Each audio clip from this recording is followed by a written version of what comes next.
off a margarita. It is time for Sunday Night Football on TSN. Week 6 wraps up in Edmonton. Well, the party has already started. Elk fans hoping tonight is finally the night for win number 1 on the season as they welcome the RedBlacks to town.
Well, Drew Brown had to exit the RedBlacks, lost to Winnipeg last week, but he took first team reps in practice, and he is officially good to go this evening for Ottawa as they look to move above 500 on the season. On the flip side, McLeod Bethel Thompson statistically has not been bad whatsoever this season, but 0 wins to show for it so far. The good news, though, he's been great in his career against Ottawa. 8-1, just one single loss will tonight finally be the night for MBT in these Edmonton Elks at home as they search for win number 1 on the season. Kate Burness alongside Matt Dunnigan and Davis Sanchez as we wrap up week number 6 in the CFL.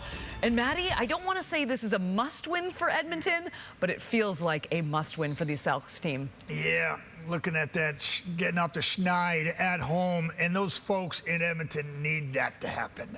They need some hope. And this football team has been close. And I look at what Chris Jones continues to do with this lineup. He's been doing it ever since he took over in that position, became an Elk again. And he's changing people. He's got Moncrief in the lineup. He's got Oakman. It's a big get this week and trying to solidify the troops. And on the other hand, you've got Ottawa. Ottawa are doing it by necessity. You know, people are going down, and so they're having to replace people like Davion Taylor steps in for Frankie Griffin, who's injured. So, to me, Elks are doing it because they don't have the right people. Ottawa, on the other hand, are doing it because they have the right people, just can't keep them healthy, Davis. Yeah, you know what? You talked about a team that's had some tough losses. They've lost some good teams, too, in Montreal and BC, Toronto. I think adding, you talk about Oakman, you mentioned Oakman and Moncrief, adding a couple veteran guys. Gets right there. Yeah, exactly. Guys who, you know, in those close games, maybe make a difference. You know, they always say every rookie you have, that's one loss in your season. So getting some vet guys help close things out. This team's always had a ton of turnover and a lot of young players. I think getting those vets could help things out because they have had a chance to win some games. I hope so. I know Jonesy's hoping it does, too. Every game has just felt like it's right there, too. Every single game, it's by 8 points or less. Yeah. Wild to think, too, 3 of those games, 3 points. Yeah. I mean... And Davis is bang on. You get some veteran leadership there, maybe that pushes you over the edge. Yeah, all right, we'll find out tonight. Even babies are ready to go. It's a party outside. What about inside? We'll get you to Edmonton for kickoff right after this.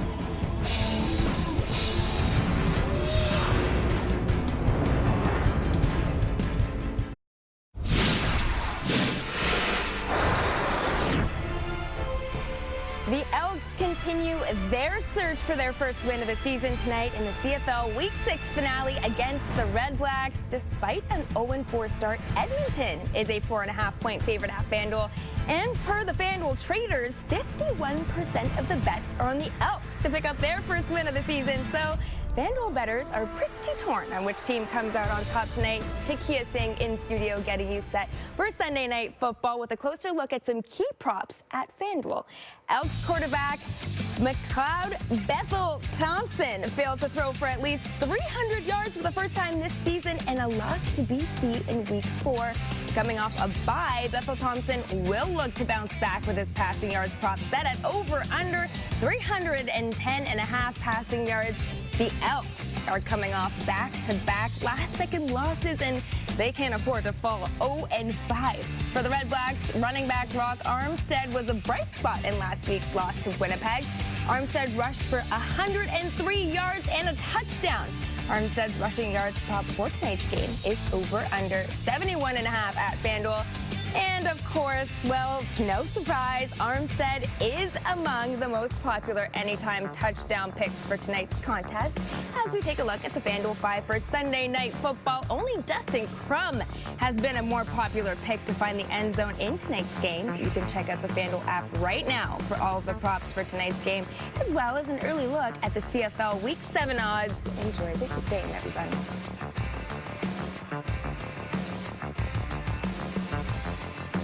Suitor.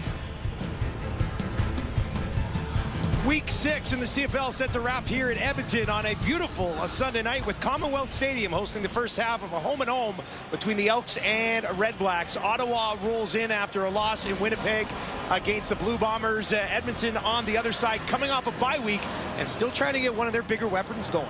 Well, to say that two-time CFL All-Star Gino Lewis has been underutilized is a gross understatement. He has in 4 games 177 yards, and in his first game with the Elks last year he had 148. So they got to get him involved, and the same can be said for Dom Rhymes on the other side. Speaking of underutilized All-Stars, RedBlacks have one of their own in 4 games, just 121 yards. Which All-Star has the breakout game first? Obviously, one of them could be just around the corner. Bob Dice, 0-2 on the road this season. 500 start to the year, but winless on the road. And on the other side, Chris Jones, 0-4, coming off a bye week over the last 2 years since he's been back as head coach of this team. They will look to not lose a close one today. Boy, Edmonton has lost some close football games. Yeah. The 2 losses that the RedBlacks had, they trailed by 29 at some point in each of those games. Edmonton's been losing some close ones, but win or lose tonight, if they fall to 0-5, disastrous start to the year again for Edmonton. Ottawa sitting at 2-2. A win here today will put them 1 game above 500 as we are set to get rolling on a Sunday evening in Edmonton. And Boris Beatty gets us underway with the kickoff. And this will be taken just outside the 10. Brought back by Harris. And he stopped just shy of the 25. So starting quarterback Drew Brown for the RedBlacks was knocked out of the game in Winnipeg early. He had just attempted 6 passes at that point, and Dustin Crum finished that game. But when you look at his numbers, 2-2, completing just shy of 60% of his throws, and has 5 plays of the big play nature. And that's where Dominic Rhymes can really help, because he can get down the field and blow the top off the defense. So if Drew Brown can get him involved, it bodes well for the RedBlacks. One of those guys that you can just throw it up for. They start on their own 26. Brown turns, time in the pocket, dumps it off to the outside. That is running back who'd flared out. Big part of this offense and what they're building so far here in Ottawa. Drew Desjardins and Darius Bladek are going to have the first chance to play against Sean Oakman. They probably played against him before when he was in Toronto. We'll get to the starting defense in Edmonton in a second, but Oakman is part of it for the first time this year. And there's Dom Rhymes. They just got to get him going. 10 catches in 4 games. Just not enough for an all-star player like that. 7 yards on that first catch of the ball game, and this one's going to be stopped short. I believe it'll be 3rd and short as the Elks defense closes up a hole there on Armstead, who's had a big impact early in the season here for Ottawa. Just been watching Drew Brown just at the start of this game, past all the protocols. There's starting to set the tone physically with that big run. It's not a big run yardage wise, but you want to be the hammer, not the nail. All right, so this is interesting. Bob Dice had sent out Leone and his punt team, but then when the ball was spotted only about half a yard away, decides to bring them back off, gets Dustin Crum into the game on short yardage, 3rd and inches, basically on their own 36, pushing ahead, and he's got it. That secondary push easily covered it against his Edmonton defense. Yeah, so signing this week for the Edmonton Elks, Sean Oakman adds some leadership to this defensive group, and maybe that's what they need to start to finish games. You mentioned how close they've been. Derek Moncrief will help in that regard as well, former Saskatchewan fighter, other times here in Edmonton. And they're getting the play out of Kai Gray. Just because they're 0-4 doesn't mean all the players aren't playing well enough. There's a lot of guys that are having all-star seasons, and Kai Gray's one of them. He's got an interception and 12 tackles so far at that corner spot for Edmonton. Brown over the middle, and that is caught for a short pickup, but it's Rhymes. Only had 2 yards last week. He's got more than that right there. Little slant route, just good sign that I think that Ottawa has got him involved early. I mean, just even if it's the short routes, slant routes, just get some chemistry going between he and Drew Brown. Cordell Jackson on the tackle after a 5-yard pickup, 2nd and 5 from the Ottawa 43. Brown looking over the middle, now out to his right, lays one out there, and that's hauled in again. Down to the 45, back to back, as they get Rhymes for the 2nd time on this drive. Okay, now we're talking. Now we're getting him involved. That's what I'm saying. I mean, you've heard many times, Dustin, in all sports, your best players have got to be your best players. If you want to win games, you've got guys that are big-time free agent signings, whatever it may be. Maybe you brought them through your system, but they're all-star players, and Dominic Rhymes is one of them. We got another one in Edmonton that's off to a real slow start, but clearly Ottawa's got some focus on number 15. Back-to-back plays. He's working against Cordell Jackson, who's just 5'10". Rhymes is 6'4". Now they'll give it to Hardy. Hardy takes it down inside the 40, and Drew Brown has a 4-for-4 start to this ball game. Well, let's just give you some perspective on that. Like Dominic Rhymes in his big year in BC, in 4 games had 371 yards. He's got 121 in 4 games this year. You know, and again, we're going to move on from this storyline, but it clearly looks like Ottawa has done their own self-scouting in that regard. Back on the ground, Armstead pushing ahead. He's got a first down as he takes it inside the Edmonton 35. But I have been watching Drew Brown because, you know, you come off the hit. He took that hit in the Winnipeg game. Take a look at how he was knocked out early in that game after just 6 attempts. There's the hit. There was supplemental discipline for Cranby on that hit. He left, did not return. Dustin Crum finished. He went through the protocols, passed it all early because they had the long week, and took all the first-team reps. 1st and 10 from the Edmonton 34. Brown bouncing around the pocket, now out to his right, down the field, guns it in there at the 30 to Acklin, and that is the 4th different target that Brown had connected with on this opening drive of the ball game. Yeah, but good movement there. You saw him get out of the pocket. I like the way he kept his eyes downfield once he got out of there, bounced back out. Good hard throw on the scramble rules with Acklin coming back to the ball. Great play by Acklin, too, to get that left foot down and pick up 5 yards on the play. Got to have 5 more here. 3 options out to his right, looks over the middle as his running back broke 1 tackle. Now kicking it to the outside and wrapped up there, but Armstead heavily involved as well, and he bounces back up. First down, Ottawa. Boy, I like how Armstead did a little high step here. He's going to come out of the backfield right there, right beside Brown. He'll just sneak up in front of the linebackers and just be ready for the check down. Now, there's a little high step with the arm to knock away any tackler's attempt to wrap him up. Got away from Niles Morgan there before being tracked down by Anderson. Brown now to set up a bit of a screen, and that's pushed ahead.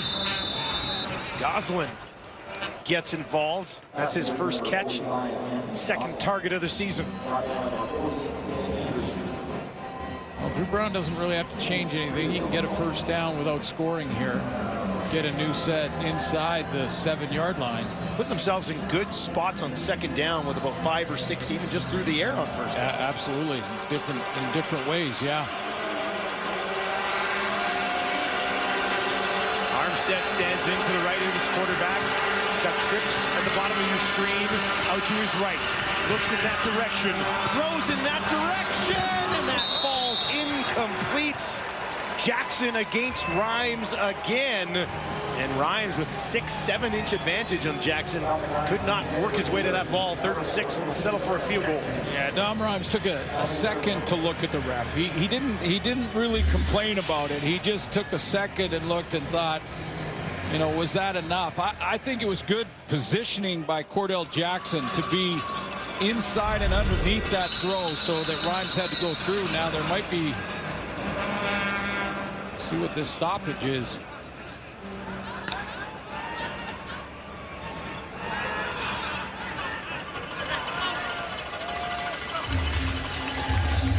Illegal formation. Too many players in the huddle. Ottawa. It's a 5-yard penalty. Will remain 3rd down. RedBlacks with an extra body out there. Backs him up. Still just a 25-yard kick for Lewis Ward. 12 of 13 on the year. He's made 9 in a row as the season of the kicker in the Canadian Football League continues. And he smooths that through as Ottawa is on the board first. March down the field. Have to settle for 3. McLeod Bethel Thompson, his first crack at it when we return on a Sunday at Commonwealth.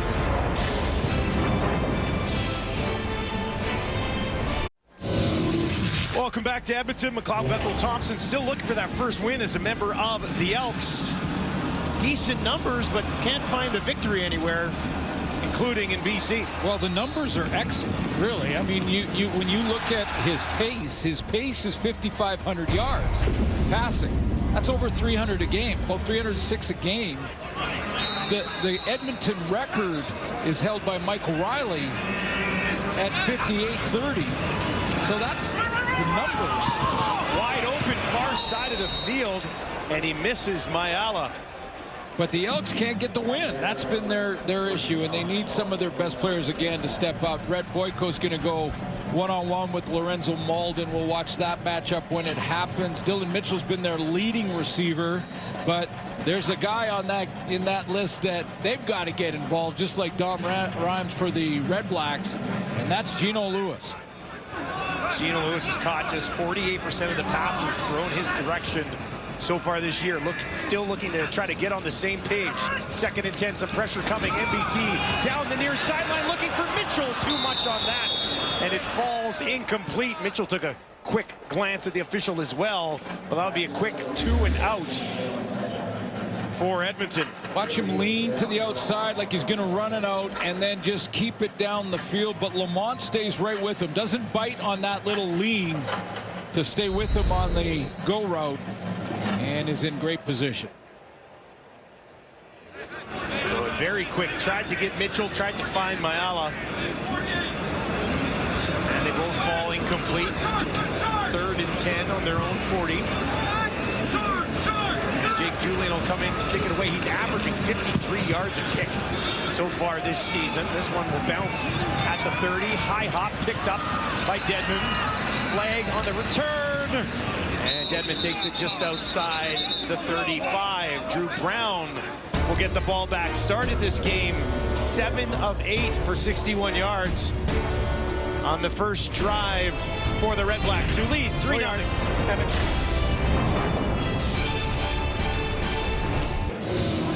Well, I don't think it's an exaggeration to say that this stadium was home to the coming out game for Drew Brown. Yeah, you know, that was the game. He came off the bench, 17-24, 307 yards. Zach Collaros was knocked out of that one early and has had great success against Edmonton when he was a Bomber coming off the bench. So he feels comfortable in this stadium, that's for sure. Looked good on that first drive. Had the one pass to the end zone that didn't connect. And now they'll hand it off to Armstead. What a nice push there. Take a look right ball, Armstead. Take a look at the numbers for Drew Brown here in Edmonton. Playing against, well, not just in this stadium, but playing against the Elks. And it's a pretty good completion percentage, nice yardage, and touchdown interception. Can't get any better than that. Quarterback efficiency rating, which is a huge math issue. I call it an issue because it's kind of calculates everything. Quarterback efficiency rating. And it would take a whole show to figure out exactly and explain exactly how that is calculated, but I can tell you that his efficiency rating against the Elks is through the roof great. He's done really well. We'll just sum it up. Near like as that. high as it could possibly be. Yeah. Armstead stopped just short here, about a yard, so they brought Dustin Crum back into the game. Brown will watch on from the sideline, as will his head coach, Bob Dice. They haven't missed one of these all year. Crum trying to push ahead, and he gets there. Had to stretch it out a bit to his right, but they've got a first down for the RedBlacks. Yeah, they're 100% on the efficiency rating for short yardage plays led by Crum. He's a big body. He can make that drive that first guy for a yard or two, and he's got a rushing average of 5 yards. Now, part of that is because he's played some quarterback and taken off and run with it. Ottawa works from their own 52. Brown in the pocket, pressure coming, hit as he throws, guns it down to the 45, and has another completion back to Jalen Ackland for the second time this afternoon. You know, we talk about receivers coming back to the ball and that extra step. He's the number 2 receiver to the field, and watch Ackland he's going straight across the field, right? But you see how he came back towards his own line of scrimmage by just a yard. That was the separation he needed to get the first. 19 catches now on the season for Ackland. Work from the Edmonton 45, the ball. Bubbled, Edmonton hops on it. Elliott Brown, Johnny on the spot, picks it up. After Brown lost the handle on it. Bounced off Armstead. Brown is there to take it away.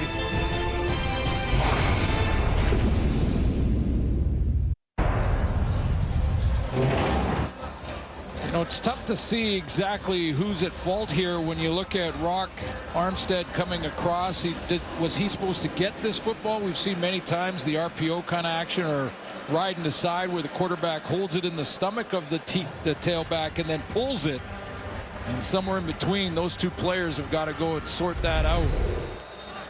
Because it didn't look like Armstead thought he was getting the ball at all. Yeah, because he kind of carried on as though, like he wanted to block or at least go out into a route. Good field position here for Edmonton. They'll get it into the hands of Kevin Brown. And Brown pushes ahead, close to midfield, now past midfield. Wow, broke a tackle. That is a hard first down from Kevin Brown. Would not be denied.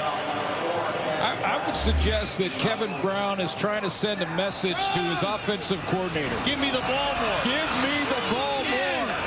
Look what I can do with the ball when you give it to me. Wow. I can make guys miss. I can run over them. I can run between them. I can hit them and be the hammer. Darius Jackson, Chris Jones. There you go. Send a message. Gonna run like that. Feed him the ball. Just 31 carries coming in to this game.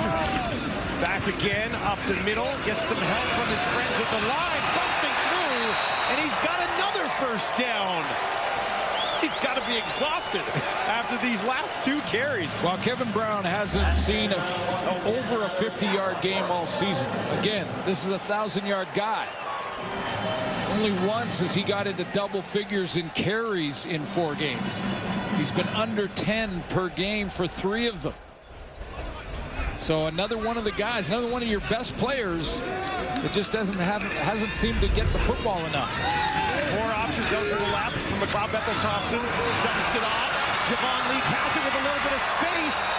And Leake takes it down just outside the Ottawa 20 as they get both running backs involved in this drive. Yeah, and a different style guy in Javon Leake, who's just going to get out here and get in space.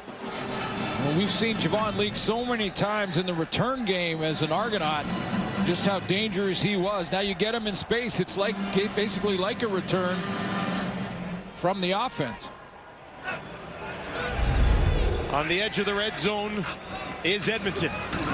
Now they'll pitch it out to Leake again, trying to find some space on the near side. Short pickup against this Ottawa starting defense. Opposite side of the D line as Lorenzo Malden is Bryce Carter. Carter, a master back at James Madison at creating fumbles.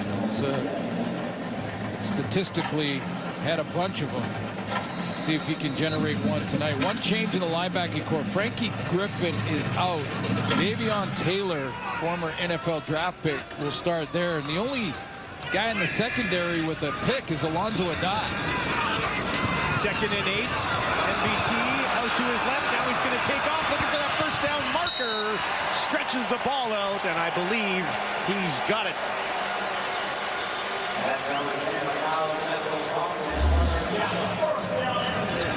This has been the run drive for Edmonton. And I think Kevin Brown sort of set the tone, allowed those big guys up front to get off and run block. And then another run when McLeod Bethel-Thompson didn't like what he saw downfield. 11 trips to the red zone this year for Edmonton. They've scored on 9 of them. That's a clip just shy of 82%. On the ground again. Brown this time at the line of scrimmage. As that contact gets maybe a yard on the play, not much more. Tackled by Darius Pickett, who is, filling up his stat sheet. Win or lose, Darius Pickett, win or lose when you get off and you look at that stat sheet afterwards. Number 6 has got a bunch of check marks in there. 2nd and 9 for Edmonton. Wide open down to the 5 into the end zone. Arkell Smith, his first CFL touchdown. And the Elks go on top for the first time today. He's going to start in the backfield and then just release from there. And with everyone dropping off and trying to stop, that's what happens when you have an end zone that's 20 yards deep. Those deep routes, even in the red zone, are so deep that the linebackers have to drop off to get underneath those throws, and Smith just got in front of him and then walked in. Boris Beatty for one more. And he puts it home. 7-3. Edmonton leads. 8th passing touchdown of the season for McLeod Bethel-Thompson. This one into the hands of Arkell Smith for the first time in the Canadian Football League.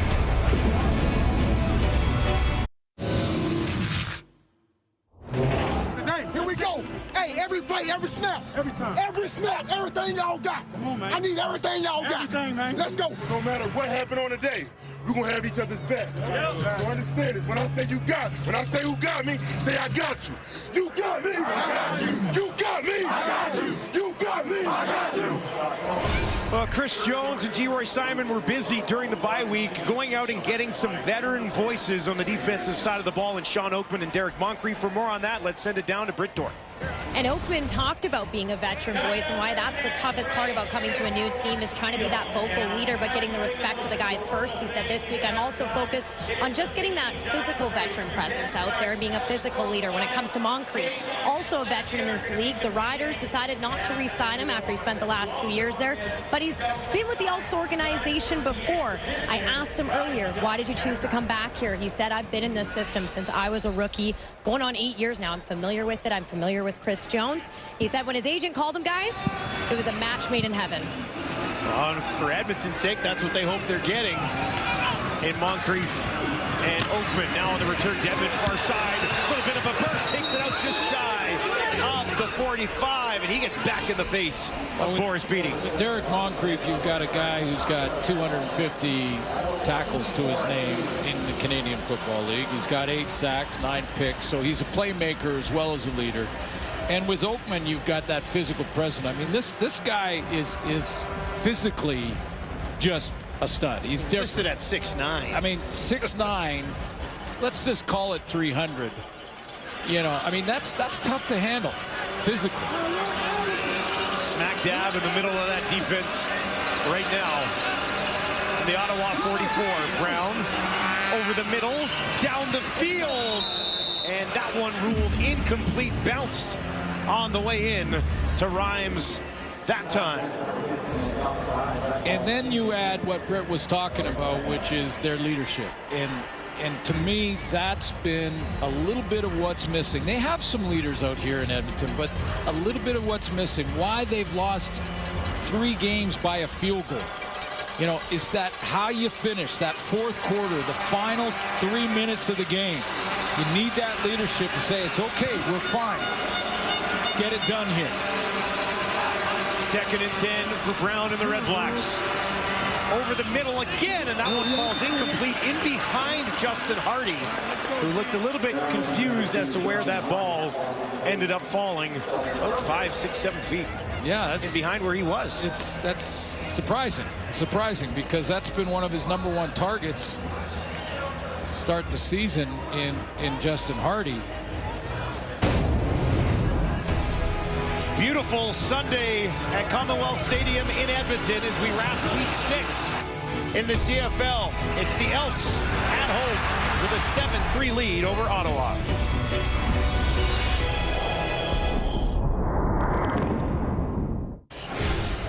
First quarter in the books in Edmonton. The Elks lead 7-3, 36 rushing yards for Edmonton. A couple of them statement carries by Kevin Brown. Yeah, I thought that first one for a first down, Kevin Brown's got just over 20 yards, but first one for a first down where he made 4 or 5 guys miss. I really think that was to try and send a message to his coaching staff that, you know, if you give me the ball a little bit more, we can do more than just get yards. We can get the 10 yards, but we can also kind of send a message, a physical message, set the tone physically. We're going to attack the defense, not just wait and see what they do and then try to react off of it. And that were the first 2 runs from Kevin Brown. And that drive, that touchdown drive, they had 6 plays, essentially 5 runs, because the swing pass to Javon Leak was an extended run by all imagination. There's Kevin Brown saying, yeah, now just give me 15 more of those. We're good to go. Burst onto the scene a couple of years ago, put together that 1,000-yard campaign last year. And they've been a pass-heavy offense so far this season, but he's certainly a weapon that they can unlock. Maloney lets this fly. That bounces.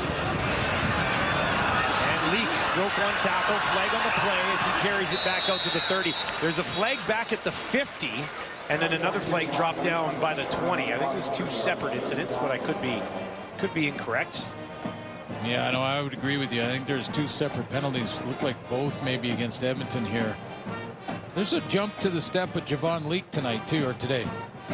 Is it today or is it tonight? Well, I don't know. I was kind of torn on that because it's no, it's tonight. It's like this evening. Yeah, it's tonight. It's this evening. It's this evening, but that's wordy. This evening's wordy. I don't know. Just so bright and nice and sunny. Feels like an afternoon. But if you're watching during our turn, we have an illegal block. Edmonton number 40. That penalty will be declined. While the ball was in flight, we have holding. Edmonton number 23. Half the distance to the goal. First down.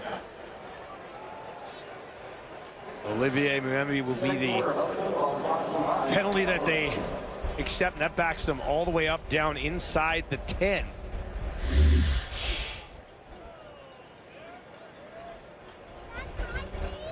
We'll push right in the back. For decision. Tackle. Bob Bethel-Thompson at the edge of his own end zone gets it away. Lunging back to it was Mitchell, I believe. But he could not get there. Would have been enough for a first down, but it falls incomplete. 2nd and 10. Yeah, pressure always trumps coverage. If you had a choice between real good coverage or real good pressure, pick pressure. Because that quarterback can't get it. Even if you got a wide open receiver, you can't get it. Can't step into the throw. Yeah. So why not bring everybody every time, right? Why not? Sometimes that works. 2nd down here. Ottawa brings 5 again. MBT in trouble on the run out to his right. He's one way down the field. And that one falls incomplete just outside the 40. A late flag on the play. Yeah, it was late, and Adai wants to challenge this. He wants Bob Dice to challenge Immediately, didn't he? Yeah, because you know, it was a delayed call, and the official. Now, I'm not saying he was coerced here. That maybe he was standing right Pass in. interference, Ottawa, number 38. Spotted the foul, first down. He was standing right in front of the Elks bench, and I think Coach Dice is.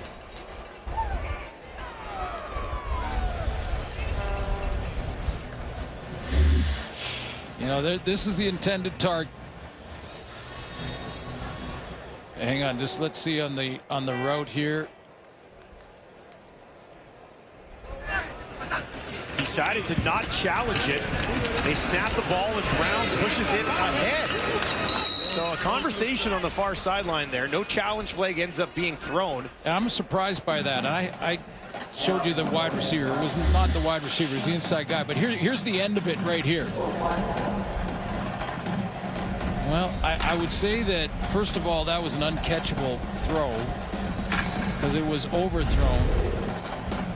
But there was some arm action holding. There was some contact before that ball holding ended the up arm down in the area. Coach Dice probably got that from his spotter upstairs, that there was some arm action there that could have been. 2nd and 5. That one incomplete. Gittins Jr. was watching on as it didn't seem to be catchable for him. And Edmonton will get some field position after the pass interference. And instead of kicking this away from in their end zone, Jake Julian will likely let it fly around his own 35-yard line.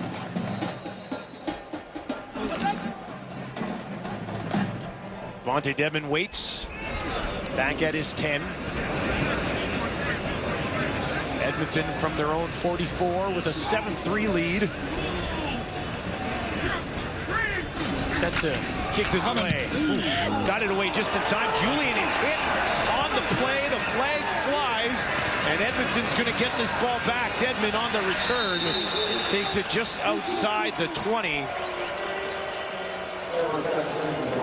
And McLeod Bethel-Thompson and the offense come back onto the field. Yep, rough the kicker. Roughing the kicker, Ottawa, number 6. 15-yard penalty and an automatic first down. Darius Pickett, the guilty party. You protect quarterbacks and kickers because they're vulnerable in the position that they're in. And even though you dive, you've got to control where you're going to land. And the angle for Pickett causes the problems because he's going kind of straight at him rather than across his body. Tell the way he lay there, he knew. No question. He knew right away. No question, there was contact, and that's a new set of downs for Edmonton. Well, big pass interference, then roughing the kicker, and all of a sudden Edmonton's at the 51 of Ottawa. Now they get it back out to Javon Leake, and he picks up about 6 yards on that first down catch. Another one of the big signings that I think I just noticed a little bit more jump in his step here for 22. Kind of a guy that hasn't really had a breakout game for Edmonton and is such a dangerous weapon, whether he's on teams or on offense. Stands in to the right of his quarterback here. 2nd and 4 from the Ottawa 45. He'll hand it off to him, and he pushes it ahead, and he should have enough for an Edmonton first down. He does, and the drive stays alive. Now, speaking of the guys that just have not seen the ball enough, well, there's only one ball. You've got to remind everyone of that. But Gino Lewis still quiet here this evening. On the ground again, this time wrapped up. Tackle made by Aiden John, and it'll be 2nd and long for Edmonton. No, and similar to Dom Rhymes, and Gino Lewis right now is on pace for 797 yards, and as a starter in the CFL, that would be a career low.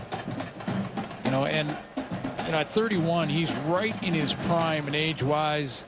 He's a big-time free agent signing in Edmonton. They're paying him good money. 2nd and 9. MBT over the middle towards the end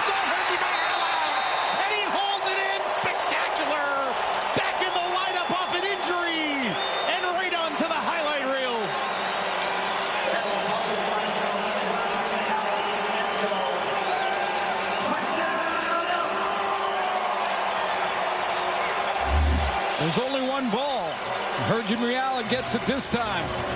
It looked like there was either a bust in the offensive scheme or just one of those two ran the wrong route, because you shouldn't have two receivers that close to each other. Javon Leake being a receiver out of the backfield and Mayala, but it worked out for Edmonton.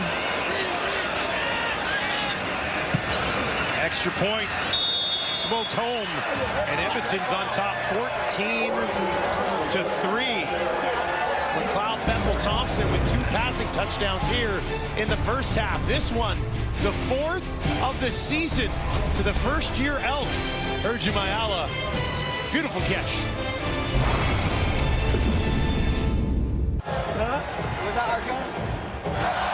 Well, what an addition to the Edmonton Elks this season that man has been, and what a catch this was. This was an unreal catch. I mean, I was wondering why McLeod Bethel-Thompson, like every time they throw a touchdown, a quarterback wants to go and congratulate the receivers, but he ran down there really enthusiastically, like he was saying, wow, I thought I overthrew you. Hergian Mayala went down and got that ball. That was a huge catch, which turned out to be double coverage, and he split it. It's another one of the guys when we talk about Eugene Lewis not getting going just yet. Mayala taking some of that workload for sure. This kick all the way down to the back of the end zone. Edmonton on top here, 15-3. Mayala fitting it perfectly. 4 touchdowns in 4 games for that man. That's all it would take. I'd like to telestrate that. Drew Brown starts on the ground. Big hit there. Elliott Brown lowering the boom. Had that fumble recovery in the first quarter, and a nice hit there on Rock Armstead. Yeah, it starts to build, doesn't it? Your offense taking advantage of a turnover early for the first touchdown, and then a couple of penalty-aided first downs give them a chance for a second touchdown and a 2-score lead, and Ottawa's trying to just calm things down with Rock Armstead on first down. Armstead averaging 5.6 yards per carry. That's first among the running backs who've had at least 20 carries so far this season. Brown gets it away far side, stumbling and bumbling over there. Cordell Jackson was working against Justin Hardy, and it falls incomplete, and Ottawa is going to have to kick it away again with 9:54 on the clock in the first half. That's the second time that Drew Brown and Justin Hardy just haven't quite been right. This is a deep out route here with underneath coverage. Boy, that's incidental trip there too on the way to the football.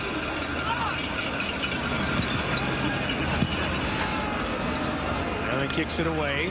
Leak waiting, takes it at the 20, tried to escape up the middle. Nowhere to go on that one. Pickett the tackle. There's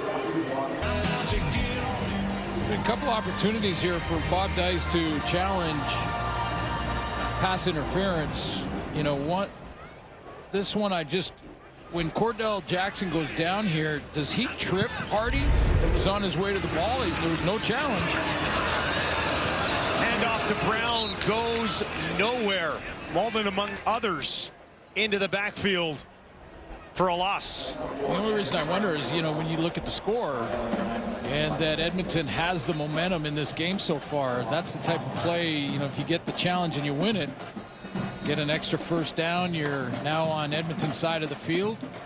But and that was right in front of their bench, so he had a better view at it than I did. We did see an incidental pass interference call in that wild game on Friday in Winnipeg.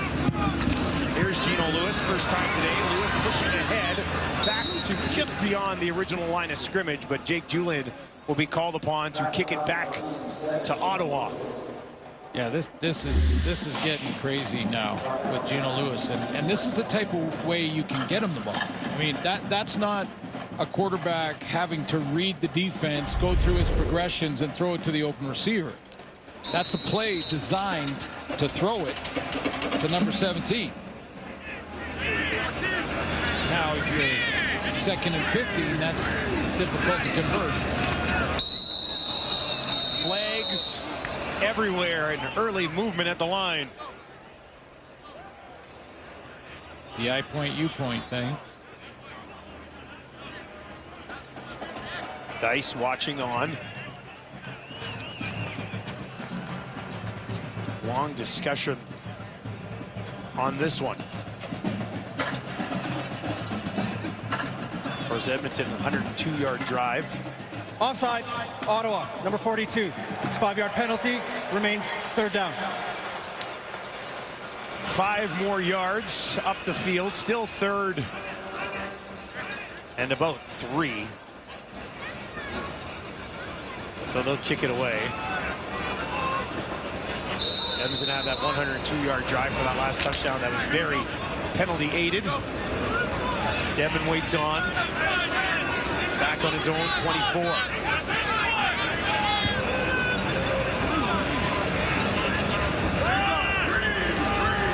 Everybody onside this time. Julian gets it away. They'll hang up there. Devin slides over, takes it, bobbles it right out of bounds. Ottawa will start just inside their own 25. Justin Hardy, great season. Quiet evening so far. No catches on 2 targets. Can they activate him? Find out when we return.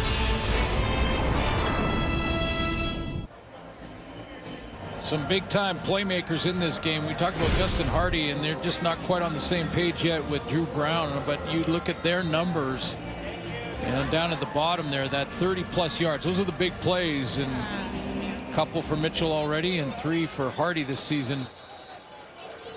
You know it's just a matter of time before those guys get on track. Both of them been targeted twice in this game. Neither of them have a catch so far. Brown near side, and that's at the feet of Armstead and incomplete. Drew Brown started this game 7 of 8, has missed on his last 4. Yeah, and you know, sometimes I've said many times, you will know this, Dustin, that the defense is allowed to win. Yeah. And sometimes the defense can dominate and they can win. I'm not sure that's the case yet in this first half of this game. I think the quarterbacks are, certainly Drew Brown in the last couple series, is just missing his targets. 3 options out to the right. Brown with time over the middle, and that one is caught. First time in the CFL career for Khalil Pimpleton, making his debut. And the little man, 5'8", skied up a bit to get that one. He got his first catch. It was a little bit of a throw behind, but out of Central Michigan, the rookie in the CFL makes a tough catch look pretty routine. Nice catch. Mid-American Conference Special Teams Player of the Year back in 2021 in Central Michigan. Spent some time around the Detroit Lions and the New York Giants. That one over the middle, broken up. Cordell Jackson knocking it away from Jalen Ackland.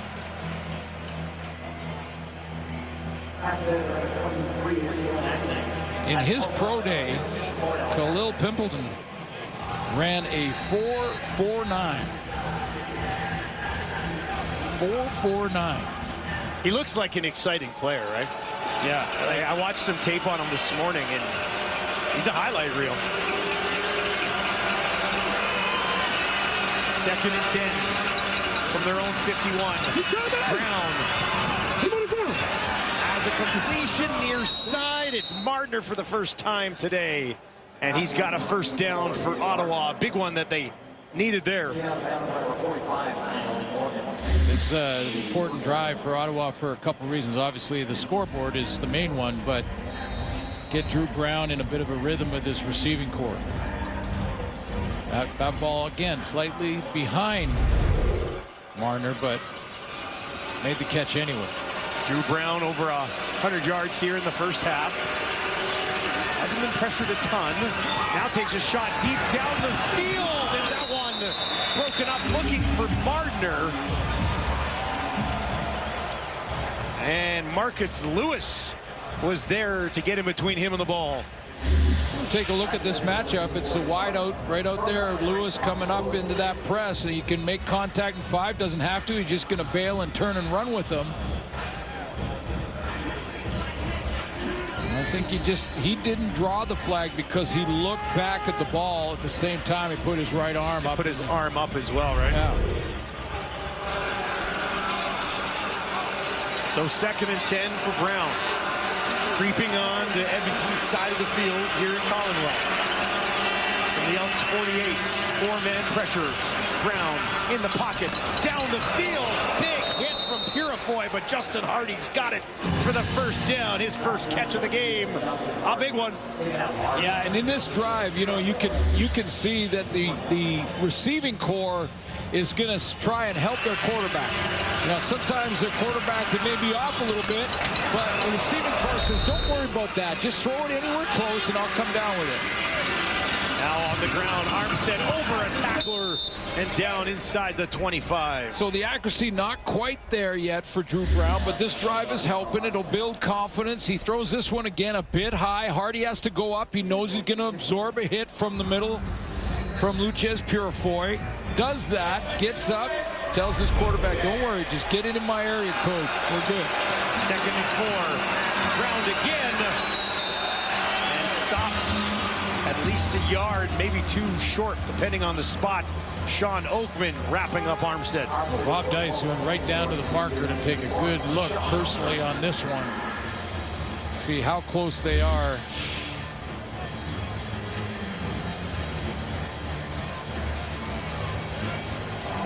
Crum has been excellent in short yardage.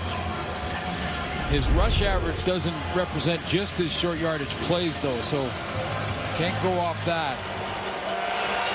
It's a long yard. It's a long yard. It's almost closer to 2 here, actually.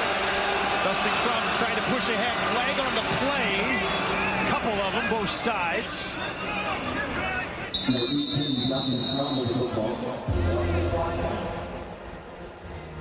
Pretty close. Let's see what the flag is, though. Offside, Edmonton, defensive line. It's 5-yard penalty, first down. That'll keep the drive alive for Ottawa. Well, sometimes that sideline official, I think, has laser vision to see that there was an offside there. Either way, I think Crum got the necessary yards, so I don't think, other than giving up an extra 4 because of the penalty, maybe the head was in the neutral zone, but I don't know. 1st and 10 from the Edmonton 15. Dedmon trying to find some space. A few yards on the far side of the field before he's taken down. Close to 3 on the play.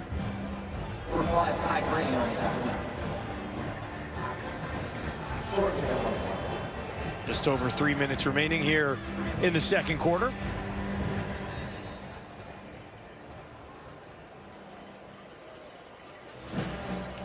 First carry of the game for Dedmon. Obviously huge in the return game. Getting him involved a little bit in the offense here as well. And there is a injured Elk down on the field on the right behind the official there.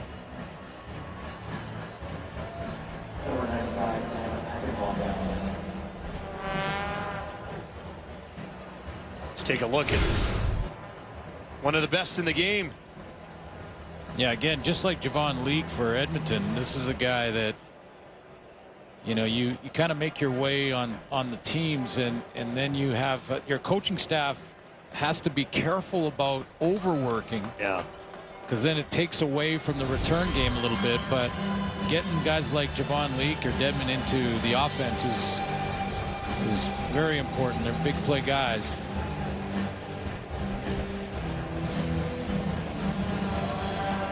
Second and 7 for Ottawa. Had a great drive to start the ball game if you're just joining us. Had to settle for a field goal there. Edmonton has scored 15 in a row since then. Drew Brown trying to change that right here. Flushed out of the pocket, in trouble, escapes for now, then he's taken down. Nick Anderson has his first CFL sack. Stuck with it. That's just discipline in the pass rush lanes for the Elks front 7. No place to escape. Nick Anderson with Brown in his sights. Gets home. Big halftime coming your way. Kevin Brown finally getting into the Elks mix there. Ottawa with a few miscues in the first half. And Dustin, there was supposed to be a dinosaur race, but a couple of guys forgot their costumes. Thanks a lot, Ches Dunny.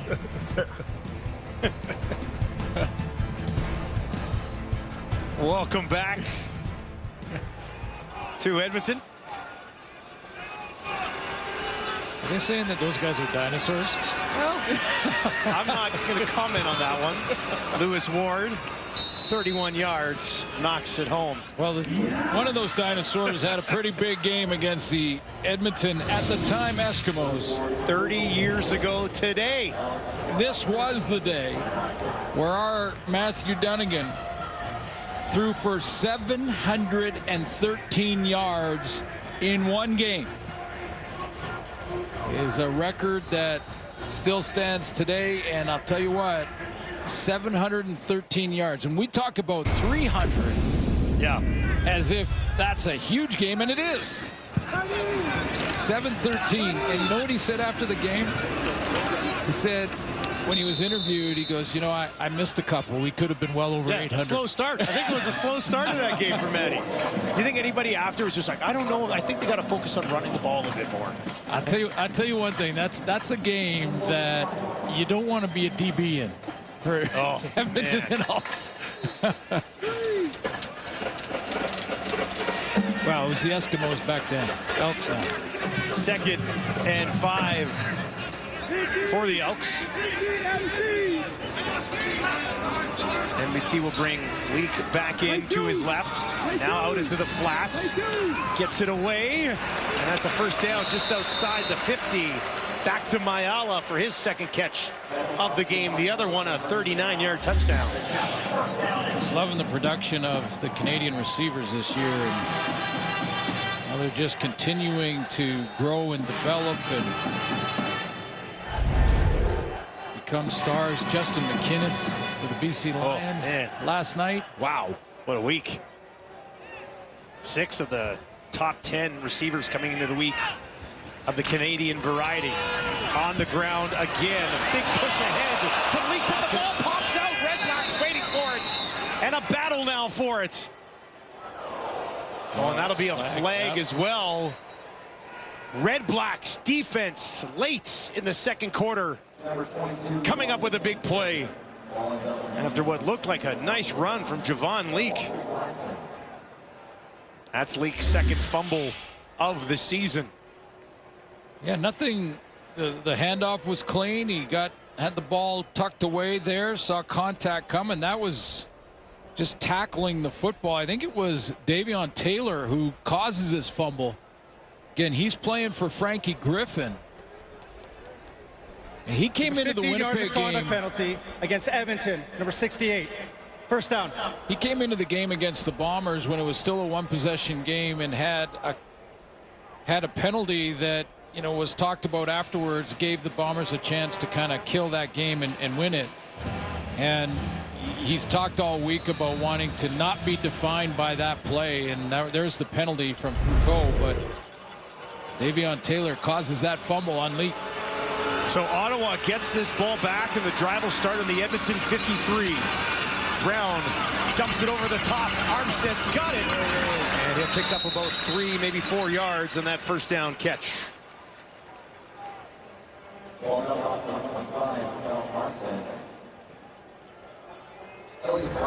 Elliott Brown on the tackle for Edmonton. Ottawa's got to look at clock management here, too.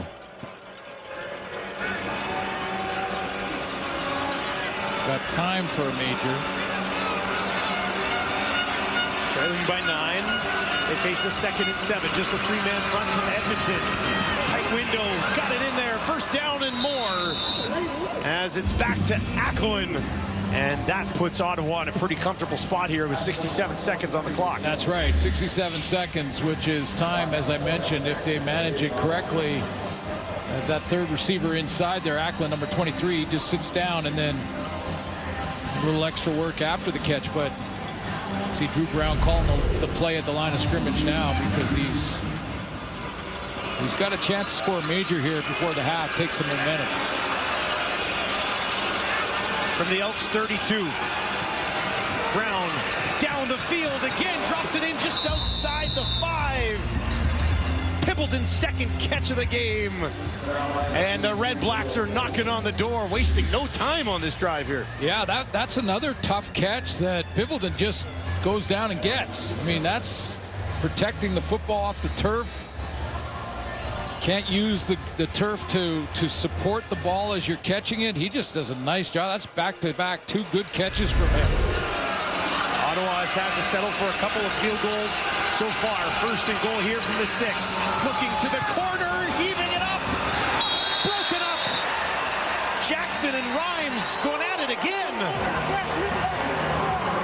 2nd and 6. Rhymes is slow to get up. Still laying there. Thought at first it was just out of frustration for the play, but Rhymes has not moved. He's still laying face down. Boy, I tell you, that's another one that's very close to screening. I mean, Cordell Jackson is in great position, and I think he did peek back for a second over his shoulder, but hands up in the face of Dominic Rhymes. They're looking at Rhymes. Don't get me wrong. Near sideline in the end zone. Don't get me wrong, partner. I'm never advocating for more penalty flags. No. Never. That's I've said many times, let the guys determine the outcome of the play. And I think there is but you just see what I mean about that early contact, hands in the face, and he does peek over his shoulder to look back at the ball. Maybe that's what the official saw and thought they both had a chance to get it. And the DB has just as much right to the ball as the receiver. Rhymes did take a pretty hard spill at the end of that play. Working on his legs and his lower back right now. Let's see one more time here. Yeah, it was. It kind of landed on his tailbone. And well, did Jackson come down on top of him too, just with the way his body fell? Nope. The foot? Not really. On his little bit. Tailbone, you can see. I haven't rolled him over just yet.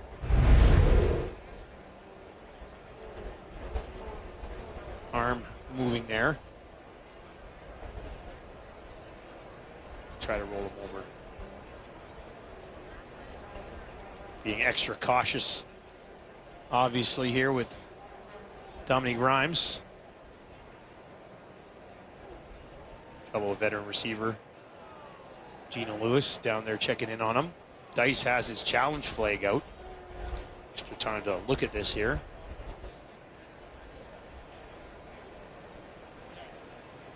And we may see a challenge possibly with 23 seconds remaining here in the quarter. That would move them from there you go. 2nd and 6 up to.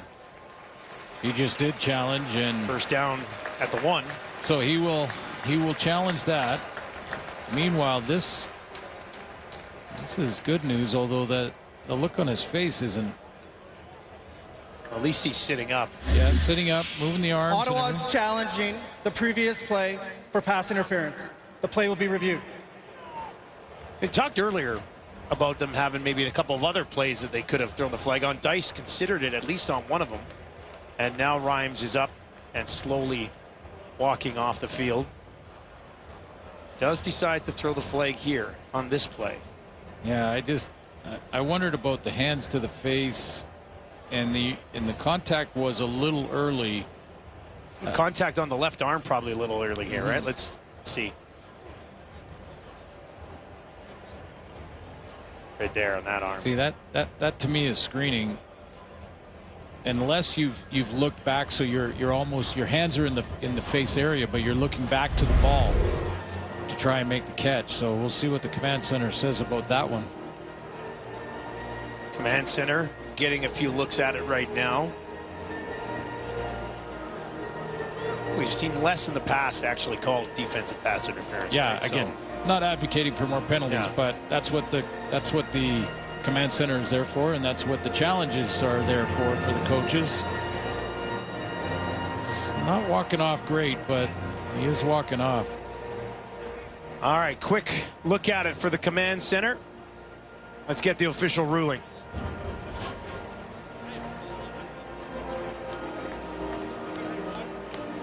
After review, we have pass interference. Edmonton, number 15. The ball, the foul happened in goal. It'll be first down, Ottawa, at the 1 yard line.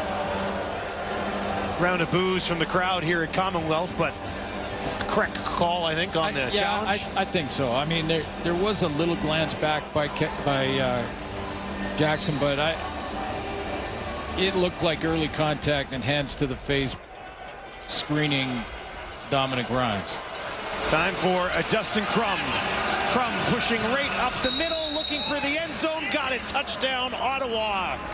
Right near the end of the opening half, Dustin Crum has his third rushing touchdown of the campaign, and we've got a tight one at Commonwealth. And it's a good challenge by Bob Dice, you know, and some will say, well, it was only a 4-yard challenge. He won 4 yards there, basically, or 5 yards, because it was on the, 6-yard line. Yeah. Ends up on the 1 yard line. But they have been 100% perfect on short yardage with Crum.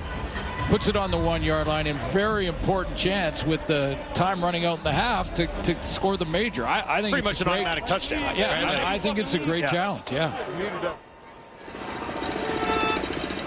So a fumble from Javon Leake leads to 7 the other way for Ottawa. And maybe, depending on what you believe in momentum, they've got a lot of it heading into the room here at the half. Well, and here's what it does too, Dustin. In a team that is 0 for 4 and has lost some really close games, it adds, guess what happens now? Old self-doubt jumps back in your mind when you're sitting in the locker room going, oh my goodness, guys, are we going to go through this again? We got a 2-score lead and a penalty late in the half puts it on the 1. We give up a major, and now we're in a field goal apart on the scoreboard. So, it's just. So to avoid same old, exactly. This where you rely on Oakman and Moncrief? Maybe? That's exactly why those guys come in and they just walk around the room. And sometimes they don't have to say anything. You just look like it's business as usual. Don't worry about it. We hope Dom Rhymes is okay. He'll be assessed, I'm sure, at halftime. This bounces. Leak grabs it on the far sideline. Looking for some redemption here. Takes it out just beyond the 35 with 15 seconds remaining in the half. MBT 6 of 10 for 85 yards and 2 touchdowns so far in this ball game. 172 yards on the other side for Drew Brown.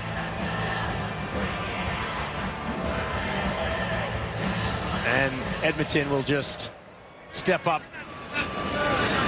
take a knee, and go to the room with a 2-point lead. Some of the fans here in Edmonton thought they should maybe just sling one deep. Leave one up. How about Tahirji Mayala? I mean, after the splitting the double team in that touchdown catch he had, why not maybe just take a shot? And if you get a penalty, you get another shot. He used to do that all the time. Sometimes, though, that increased the interception totals for quarterbacks. They didn't like it. Well, and McLeod Thompson comes into the week tied for the most in the league with 5. This was the highlight of the half for Edmonton. 39-yard strike to Tahirji Mayala into essentially double coverage at the end of it. And he lays out, brings it in. 2 catches in the half 47 yards and a touchdown. He's now standing by with Britt Dork. Sergi, you were a big part of your team putting points on the board in the first half. You have to walk us through how you were able to get your hands on the ball in that end zone there. Yeah, to me, it's just going out there and doing my job. We got a lot of great guys on this team. An opportunity came in, I made something out of it. Yeah, absolutely. And you broke double coverage on that one. Now, this is a tight ball game. How do you get the momentum back after Ottawa got it here toward the end of the half? I think for us just to execute, you know what I mean, don't give them any chance. We give them a ball at the end right there on the fumble, which turned into points. We can't have that. And I think that if we take out the ball for the second half, we should come out there with a win. Okay, have a great second half out there. Thank you very much. We'll send it back to studio. And inside that studio, it is Matt Dunnigan and Davis Sanchez. We got ourselves a 2-point football game on Sunday night. And nice to see the Elks offense getting a little bit of speed, a little bit of momentum in their MBT with a couple of touchdowns. But Chessie, the nicest part, I think, of watching that first half was seeing Kevin Brown involved. And this is something that a lot of people have been calling for in the first half of the season, with them not having a win so far. Well, they want to run the ball, I think, but also when you have Macbeth back there, it is a conundrum because Macbeth is a great quarterback, and he's a guy that makes big plays. If you're not having success running the ball, you want to stick with it, but I see often why they get away from it. If you look at this fumble right here at midfield, you know, Matt, you talked about it looked like an offensive lineman got in the way of the handoff there, fumble.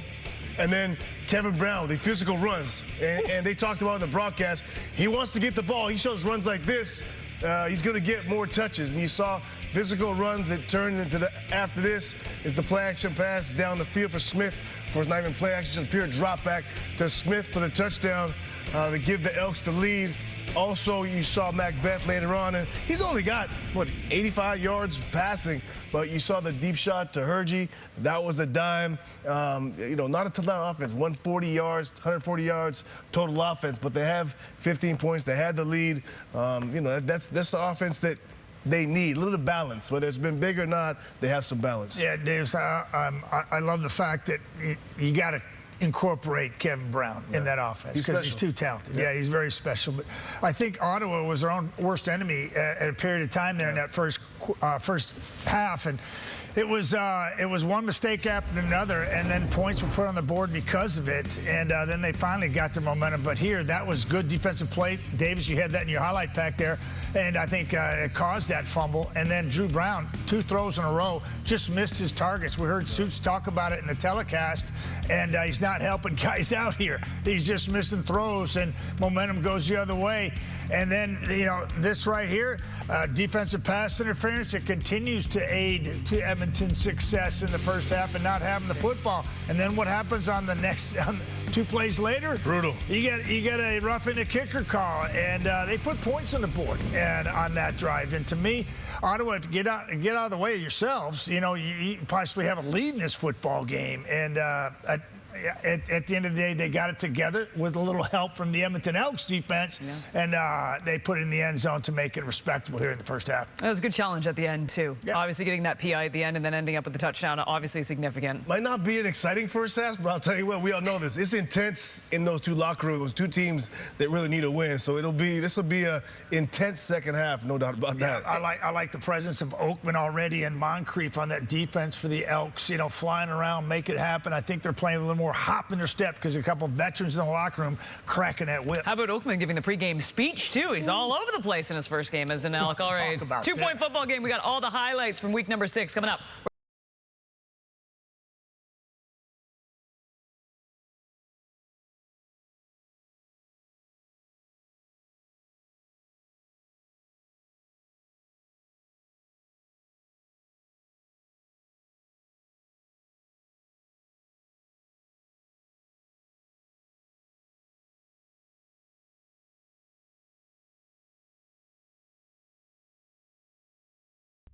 Recapping week number 6 in the CFL. Argos taking on the Alouettes on Thursday. Final play of the first quarter. Cody Fajardo with limp off the field with an injury. He would not return to the game. Tough blow for the Owls, and Toronto would take advantage late in the second quarter. Right after an Alouettes touchdown, it's Janarian Grant takes the kickoff all the way back to the house for the 103-yard return. Grant with his first kickoff return touchdown of the season as the Argos go into Montreal and snap their 13-game winning streak dating back to last season, 37-18. Your final of that one. Let's get you over to the Stamps, taking on the Bombers on Friday night. This one was a game. Second quarter, Calgary in front, but Zach Collaro is going to air it out for Ontario. Pokey Wilson, who comes down with a miraculous grab. That is a catch. Collaros with his first touchdown pass of the season, and for Wilson, he scores his first career CFL touchdown on an absolutely beauty of a grab. How sweet is that? Now in the fourth, it's Collaros going to connect again, deep with Wilson. He finished up with 201 on 13 grabs. Shortly after that, hits Nick Dembski for his second passing touchdown of the game. The Bombers win a wild one at home, 41-37, your final. To last night's game we go. It was the Riders taking on the Lions. First quarter action, BC up by 3. Vernon Adams Jr. absolutely threads the needle to Justin McInnes, who had a career day with 14 catches on all 14 targets, 243 yards, and a TD. Later in the game, it's VA, who had 451 through the air in this game, uses his legs, finds the end zone. The Lions and the Riders, their first loss of the season. McInnes, by the way, on pace to break the single-season record for receiving yards. It was back in 1994. It was Alan Pitts. That has been a long-standing record. We'll get to him in just a moment, but Pokey Wilson, what a breakout game, Ches. Yeah, and over the first month of the season, I had many conversations with defensive folks around the league, and the sentiment was, without Lawler in the game for Winnipeg, they don't have a deep threat, so defenses aren't threatened by them at all. Folks are sitting on their routes. I think this may have changed. You can look at what Buck Pearson and Zach have in Pokey Wilson. I looked at it. I went back and looked at it. His pro day, he only ran a 4.6. But I'm telling you, watching the film, this guy's got a burst. He's also real smooth. And his ADOT last week, which is average depth of target, was 16 yards. This guy's a deep play guy. Kay, you talked about his receptions. 15 targets. They were going to him. This is a guy that I saw halfway through the second quarter, I said, this guy's going to be that dude the rest of the season. It was clear. Every time Zach needed a throw, he was looking for Pokey. And speaking to Zach, last week prior to that football game, he said everything you said about him. Really? He said he's learning. Every day he's asking questions. Wolotarski, Dembski's schooling him up, teaching him the game, and he's able to play faster and faster. We saw him in a breakout game. It was incredible to watch on Friday night. And, you know, it had to feel good for the other guy, Justin McInnes, against his old club. For 3 years, he had 33 catches for 596 yards in 3 years. Right. And 2 TDs. Right. And then last year, he goes for 46 for 690 and 5 TDs. In 18 games. This year, crazy pace. You talk about it now, and Pitt's going after that record. Who threw him the football? Doug Flutie. Who's throwing the ball here? VA. They both break the record. And he's going after that record. So these guys are doing it together. This year, 45 catches already, 725 yards, and 5 TDs. Look, he's coming to his own. He's figured the game out. You can't stop him. Screens underneath, whatever, he can make that happen. Sitting down in the zone, he can go over the top. He's a big target, 6'5". VA is loving every bit of Justin McInnes. And I think if he didn't have calf strains last night, like his calf was bothering him, he would have been over 300. Yeah, just got to stay healthy, and that's 300, KB. I mean, you know what I liked? I like to give yards away. He might have made the Pro Bowl. Absolutely.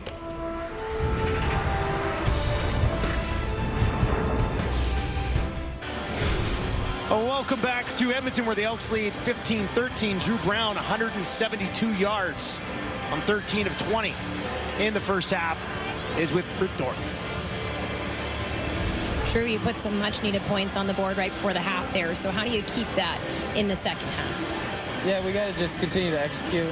You know, there's been some really good spurts, you know, and then we got to finish in the score zone, you know, get touchdowns instead of field goals, and we should be good. I got to ask you about one of your guys, Pimpleton, in his CFL debut here. What are your thoughts on him? Yeah, I mean, I've always been a fan of him. He's a great human being. His energy is infectious. I love being around him, and he's a hell of a football player. You know, and we're lucky to have him. So he's doing his thing. Hopefully we can continue to get him the ball. Well, we look forward to seeing some action from both of you in the second half here. Have a good one. Thank you. Ottawa looking to avoid losing to teams that were winless at the time for the second week in a row. That might factor into it even more. Leo Pimpleton, 2 big catches in his CFL debut. In a word for Drew Brown, chill. Oh, yeah. I don't think there's a more cool cucumber in the league than Brown. Here's a return from Leak, bumps into his own guy, gets taken down just shy of the 35. McLeod, Bethel, Thompson, a couple touchdown passes in that first half. Yeah, you heard the panel talk about that, he's got 85 yards passing, but he did take advantage of some miscues by Ottawa. So they turned the ball over, and Edmonton turned that into a major. And then with a couple of penalties that Ottawa had on defense, turned into a second major. That one, a nice catch by Mayala. He only attempted 10 passes in the first half. Ottawa had the ball for over 17 minutes in that opening half. Gets this one away to his running back, Kevin Brown. Brown looking for the first down. Got it. Takes it outside the 45 and get the ball to that guy as much as you can tonight. Yeah, and that was another one of the highlights for Edmonton in the first quarter. That was the couple of really nice runs from Brown. So we'll see if they look at that and go right back to him, especially on first downs. Closing in on 100 yards for the Elks starting quarterback. 3 options out to his wide side right here. Takes the handoff on the run. Dumps it off. And it is Mayala with his 3rd catch of the ball game. Gets just more than half of what they need on first down. But we talked about it off the top. And again, a team that's looking for their first win has got to figure out how to utilize their best players. And, if you were to take the roster of the Edmonton Elks right now and say, name me their best players, you think number 87 would be up there high in that ranking? Oh, he'd be near the top. Exactly. 1 catch. Mitchell and Gibbs are both top 10 in the CFL in receiving yards. So, I know we talk about, well, you just said Kevin Brown needs the ball and Geno Lewis needs the ball, but, and I'm wondering if there are fans that are wondering if Geno Lewis is being double teamed or nothing. We'll show you as this game goes on. Geno Lewis is open. His 1 catch for 7 yards. It's starting to get to him. It's starting to get to him. You can see the body language. Yeah. And he's trying. We had a good talk with him this week, and he's trying to be a great team guy for sure. But Jake Julian hammers it away. Dedmon Waits takes it at the 1. We'll let that go in. Trying to find some space. Nice tackle down the field there. He almost had something cooking, didn't he? Omunden there to make sure he didn't. Drew Brown and Ottawa trailing 15-13. We'll get the ball for the first time here in the second half on a Sunday evening in Commonwealth.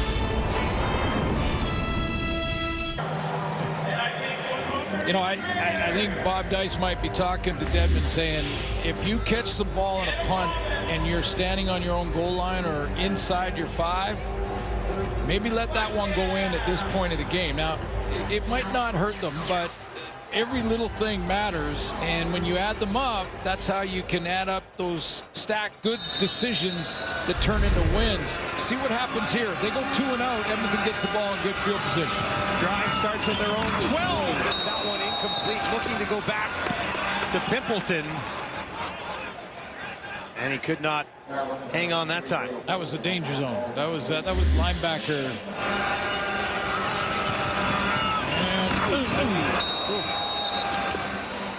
Nick Anderson separating the ball from the receiver, if he was even there. It was like, went through his hands, but rocked him. Pimpleton gets popped. 2nd and 10 from their own 12. Brown gets this one away quickly. That's going to be a first down. Wasted no time, and look who it is, Dominique Grimes. I was going to say, that's big for 2 reasons. It gets him a first down and gets a chance to get out of the hole. But also, Dominic Grimes is back. Yes. He was injured in the first half. Walked off very gingerly to the sideline. And looked like it might be his tailbone or his back, but he looks fine and he's good to go. Good news. Fresh set of downs for Ottawa. The breathing room here now from their own 25. They'll hand it off. Armstead pushing it ahead, takes it outside the 30 and a little bit further for good measure, and that'll be a 2nd and manageable situation for Brown and the Ottawa O. Yeah, and you play complementary football, so if Ottawa gets another first down, and even if they get close to midfield and have to kick it, that bails out their teammate on special teams, Dedman, for a decision to not give up a single and take the field position. Had they gone 2 and out, that decision looms large. They go back to their running back here. Armstead waits. Now he takes it, tries to find some space, and he does. First down for the RedBlacks as he picks his way through that Edmonton defense. Well, Rock Armstrong got his first 100-yard game there last game versus Winnipeg. He was close in the first matchup against the Bombers. He was getting close to that 100-yard mark. Got the first one in the CFL in their last game and was patient on that run. Noah Curtis was there to finish him off, but not before he got his team a fresh set of downs. Up to their own 38 now. 3 to the left, 3 to the right for Brown.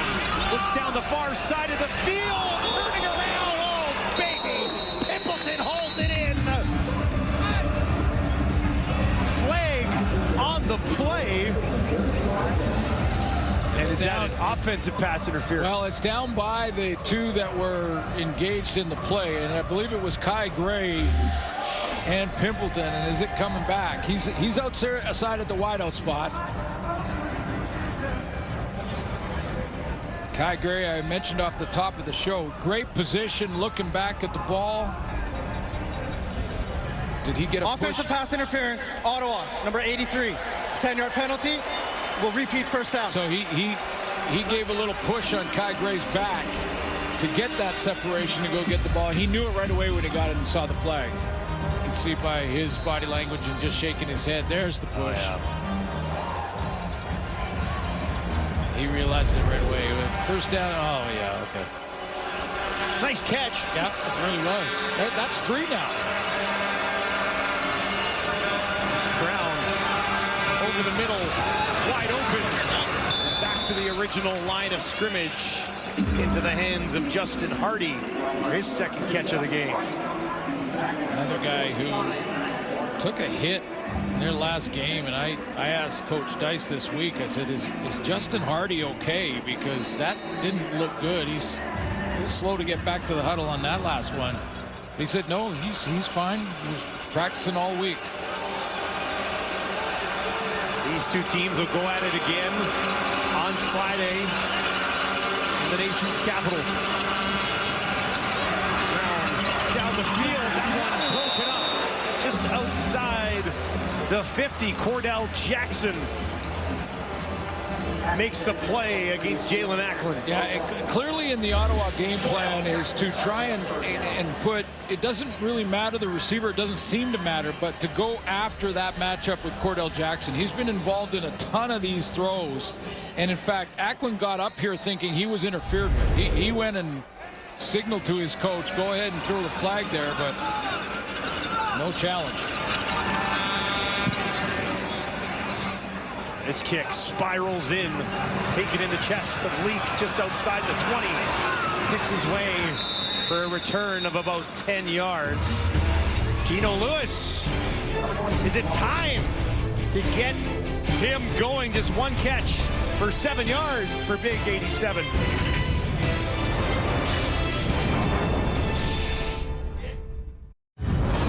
There's been a bunch of Edmonton fans wondering if Gino Lewis, maybe he's being double covered. Maybe Gino Lewis is drawing a whole bunch of attention from defensive backs. These are second down plays that we just ISO'd 87 to see if he is getting open or is getting special attention. One time they're talking to his coaching staff on the sideline and then walking off, and the frustration starting to get to him. And in a lot of ways, I don't blame him. I mean, he's not drawing extra coverage, and he is open. Just one target for him so far in this game. That one to Giddens for a first down. That's his first catch of the ball game.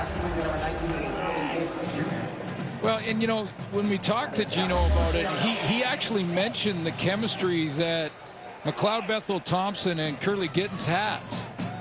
played together in the past. Yeah, and he said, I don't want to mess with that. I don't want to mess with their chemistry. And, if we start winning, but he said, it's hard. It's... Well, winning will help everything. Wide open, far side. Ayala's got it. And he's got a first down. Almost looked exactly like the play that they opened the game with. That went for an incompletion. Now, I did lead Gino on that question because I said, now, if you guys were 4-0 and you were off to a slow start, he goes, oh, well, different story. Yeah. Because he just wants to contribute. Well, you're looking for solutions, and he thinks he can be a solution. Absolutely. To the O. And I agree with him. And I agree with him. He can be. Bob Bethel-Thompson looking to throw again, and he has another completion down to the 40. And that one, Dylan Mitchell gets the job done. Yeah, nice accurate throw here from Bethel-Thompson.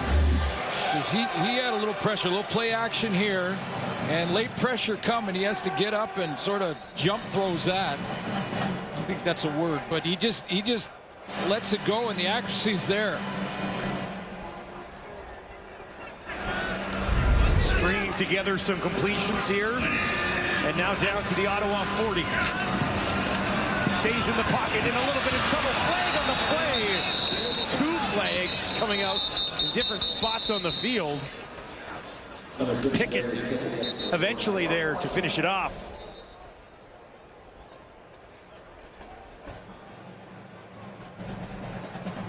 Be a couple of infractions here.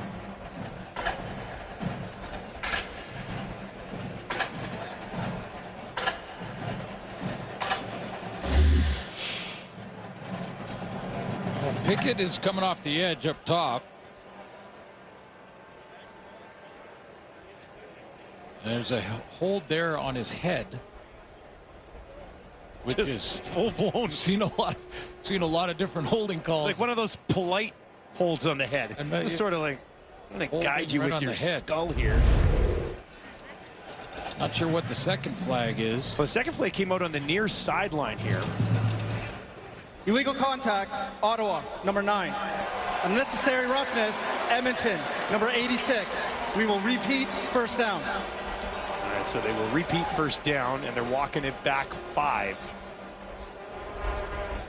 So it'll be 1st and 15 from the Ottawa 45.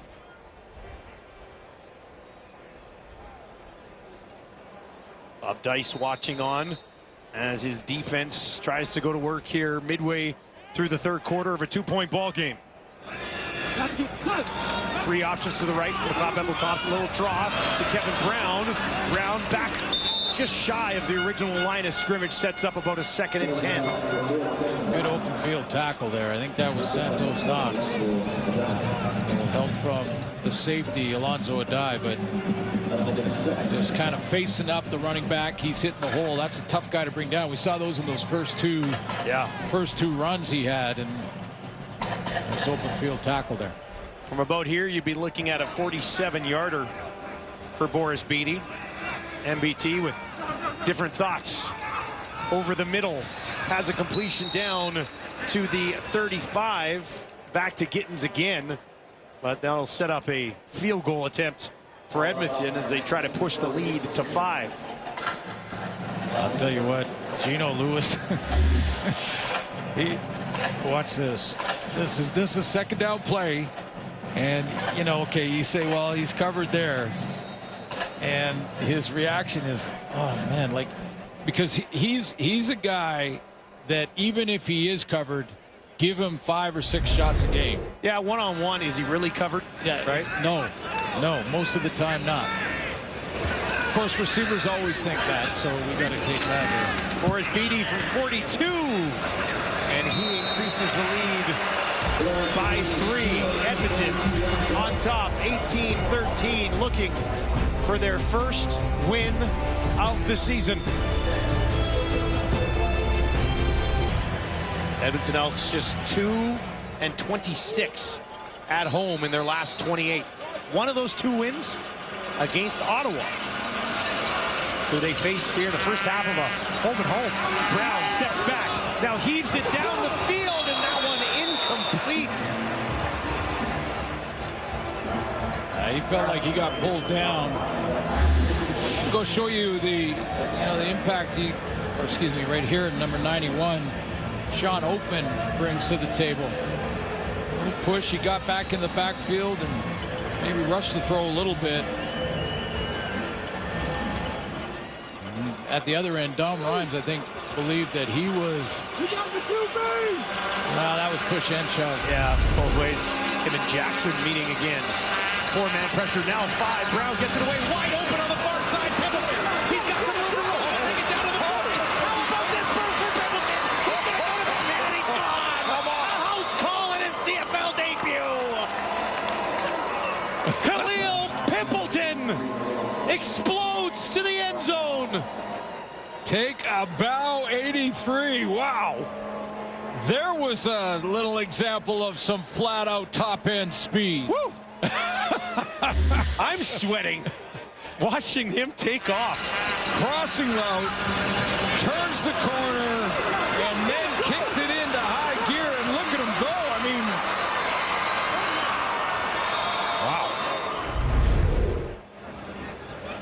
Wow. Welcome to the Canadian Football League, Khalil Pimpleton. I think he just bettered his 40 time at 4.49. Get a clock on him there. And Ottawa goes up by 1. They will go for 2. Looking for that 3-point cushion. Drew Brown with 2 options out to the right. Armstead waits. Brown fakes it to a wide open far side. They got it. It's Rhymes. And he delivers the visitors a 3-point cushion.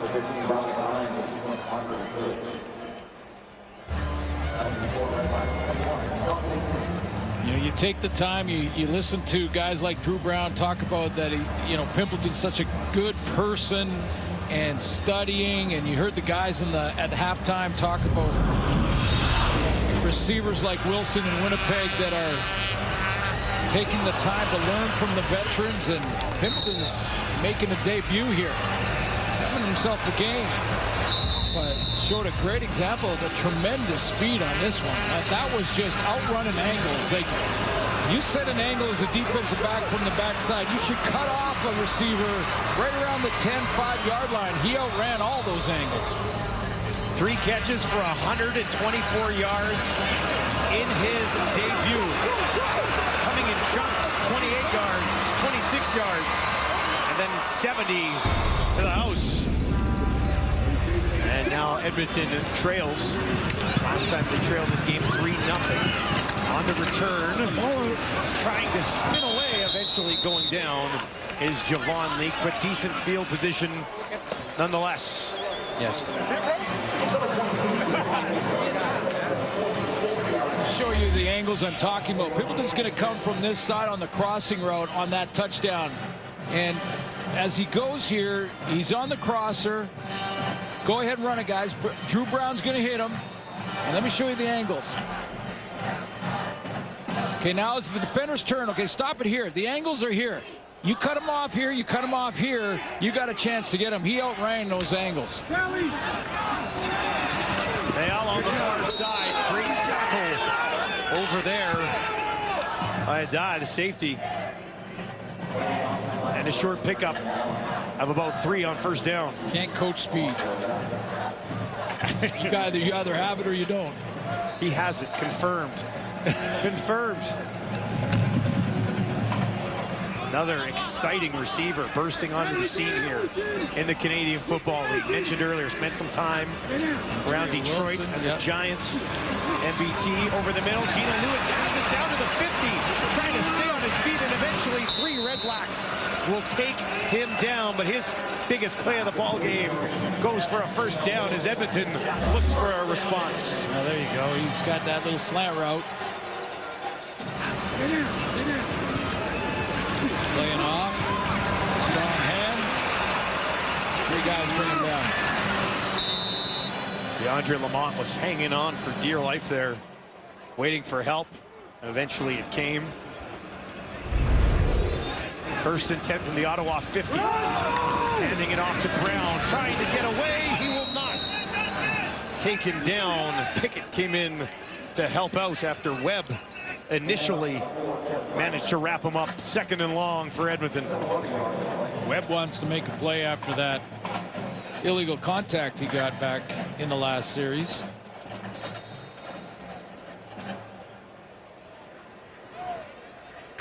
Kevin Brown, 35 yards on 8 carries, just a yard there. 2nd and 9.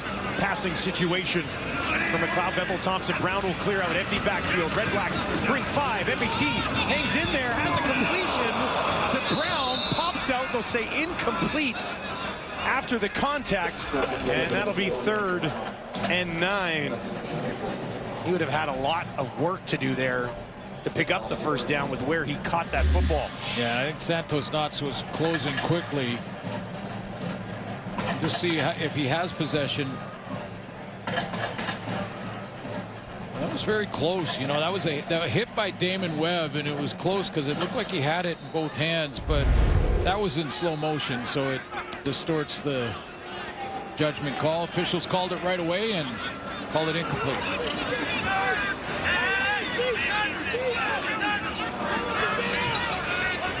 Jake Julian waits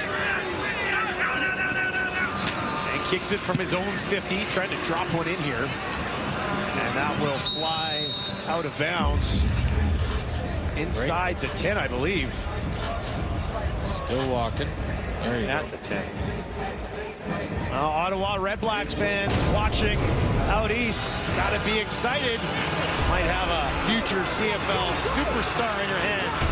Pimpleton, 70-yard touchdown to put his team on top in his CFL debut.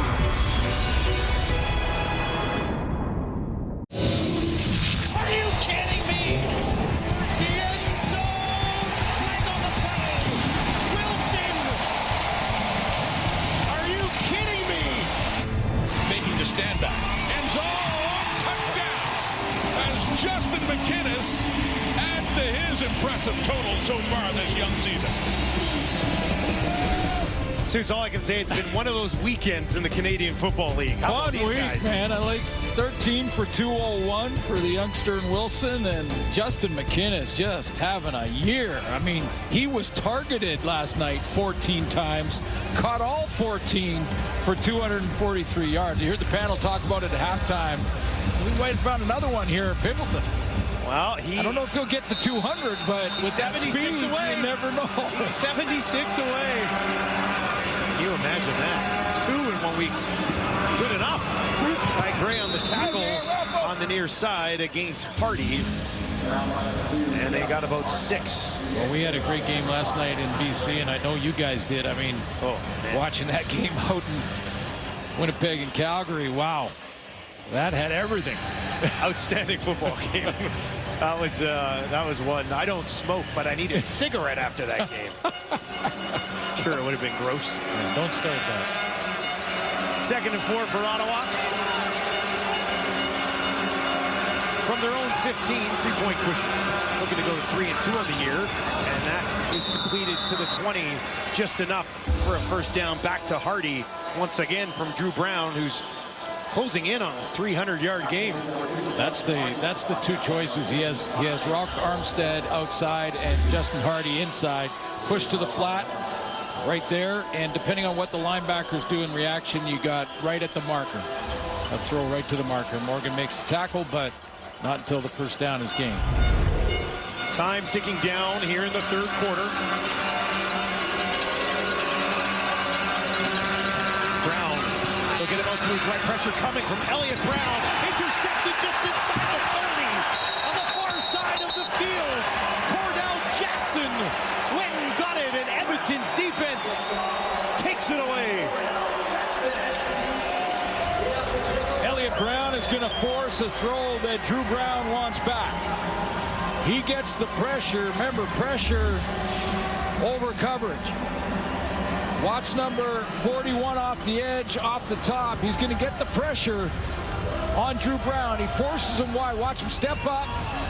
Force him to throw as he's running to his right, off his back feet, and it's way, way short on this throw, all right, to the guy they've been working on in Cordell Jackson, and he gets himself a big play. That's his first CFL interception.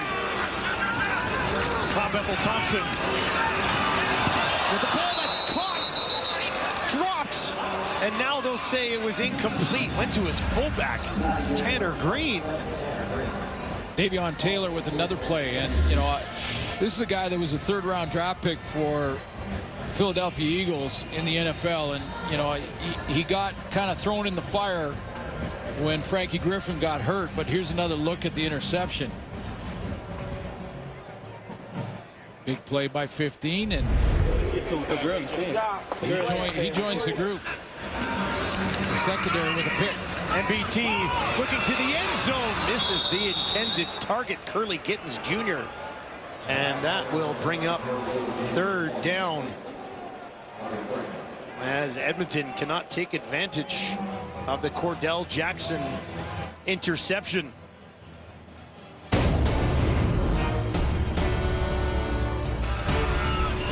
Buckle up. Fourth quarter just around the corner, and we've got a 3-point football game in Edmonton.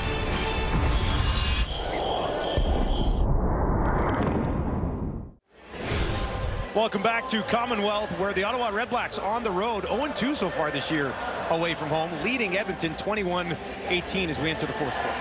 Well, turnovers could become an issue here. I mean, the one mistake by Drew Brown, although he's only 11 yards away from a season high in passing yards, and of course with Pimpleton and his speed, he's got a new weapon to look at, and they do have Dominic Rhymes back on the field in this fourth quarter. So we'll see if Drew Brown can keep moving things and moving the ball and bounce back from that pick, although his defense bailed him out. They did hold them to a field goal attempt, which is how we will start the fourth quarter of this ball game. Boris Beatty comes out for what will be a 31-yard attempt from just inside the left hash. It's a fakeable moment. Oof, I'll lose my mind. I think Beatty's going to knock this up, and he misses it, pulls it wide left.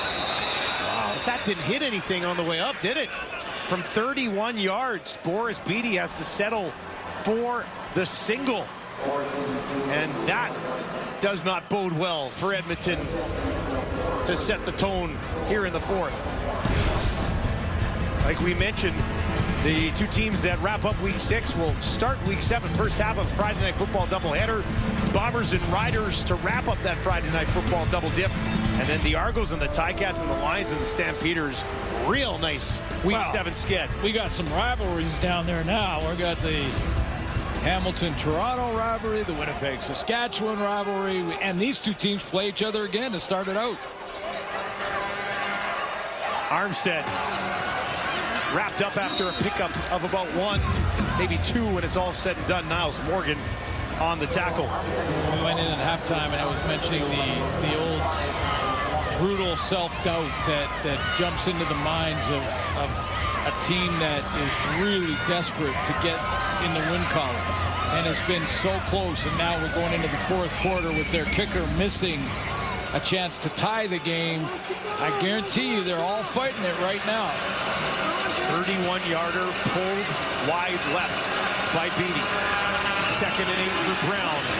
All the way down the field. Big shot. Rookie has it at the 15. Now to the 10. Pushing towards the end zone. Reaching out. Is he there? Touchdown, Ottawa. They'll give it to him. And Drew Brown strikes in spectacular fashion as he goes deep and drops a dagger into the heart of Edmonton. Justin Hardy had to take some time to first get that far down the field, and second, make a couple of moves. One on the safety, Luchez Purifoy. So what I'm saying there is the protection was excellent for Drew Brown. That gave Hardy a chance to... The previous plays being automatically reviewed by command center. All they're doing is reviewing whether or not he crossed the goal line, not whether or not that was a completion and a good play. That was... Looked like... may not have given them the touchdown. They might put it on the 1-yard line, but they're reviewing that right now. I'm talking about the route, and to take that kind of time. Drew Brown stood in that pocket with a great throwing lane. He could see Hardy right down the field and gave him a chance to run his route and really bait Purifoy to get in behind him. And if they don't give it to him, it'll be Dustin Crum time for sure. As what a swing of events here. A missed field goal that could have possibly tied the game. And it's either a touchdown or they'll have a real good crack at it from the one. And Ottawa leading 27-19. After review, the ruling on the field stands. Touchdown. Drew Brown, 349 yards. That is a new career high as he's having himself another game against Edmonton. Yeah, interesting. The Elks as a franchise have seen enough of Drew Brown, and they got to go against him in 5 days again as Ward knocks that one through. And the lead now sits at 9. Early in the fourth quarter, Hardy, third touchdown of the season as he battles past Purifoy, find the end zone. Justin Hardy, 5 catches now for 110 yards and a 68-yard touchdown. Great protection for Drew Brown to step into this throw. And in a moment, I'll show you the pattern that Justin Hardy ran on Luchez Purifoy. Just brilliant, but he needed time to do it. And that's why the protection's so important for Drew Brown to launch that one. 2 100-yard receivers in this game for Brown. Leak takes it at the 15. Leak out to the 35 before he is stopped. Let's take another look at this. I'm going to show you from a long way up. Long way up. You can see the route here from Justin Hardy. So he's going to bend outside, and he gets the hips here of Luchez Purifoy open to the outside and then crosses his face. Now that takes a little bit of time when you're that far down the field. That's why without protection, there's no way they can complete that deep one. But what a play and what a route from Hardy. Bethel Thompson. Ayala, first down Edmonton as they start the drive by moving the chains. Well, it's got to be sense of urgency now, and it's not just the scoreboard, just in and out of the huddle, keep it moving. They're facing a very similar scenario, the Elks. Up to the 49. Bethel Thompson in trouble, taken down. 2 members of the RedBlacks defense get there. Did he drop the ball? The ball popped loose. He might have fallen on it.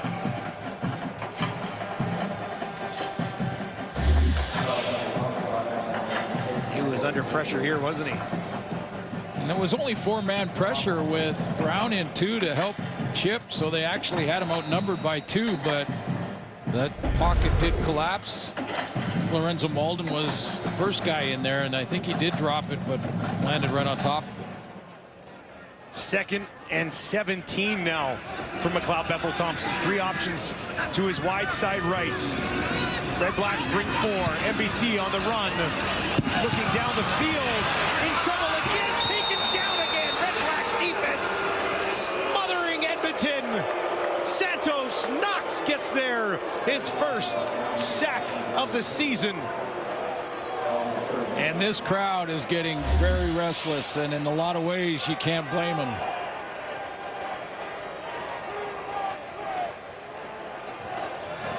And I don't know if you can hear it at home, but the "We Want Trey," and again, throughout this 4-game losing streak, this quarterback has averaged over 300 yards. However, they can't find a way to win, and the "We Want Trey" chants are beginning.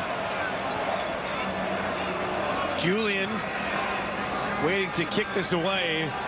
Ottawa can put together any sort of drive that will eat up some time on the clock. They put themselves in a real nice spot to pick up their first road win of the year. Trey Ford on the sideline, grabbing the tablet, giving it to his starting quarterback. Take a look at it together here.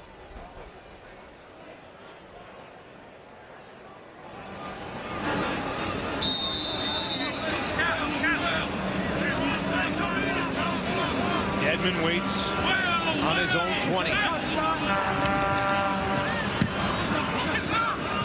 Julian, bit of a shorter kick this time. That's going to bounce. That's actually Harris back there to return the kick this time. And he's got a little bit of space on the far side. Tobias Harris trying to get inside the 50. Julian is there to force him out of bounds. As Ottawa gets instant field position from Tobias Harris. MBT, a rough ride, courtesy Santos Knox.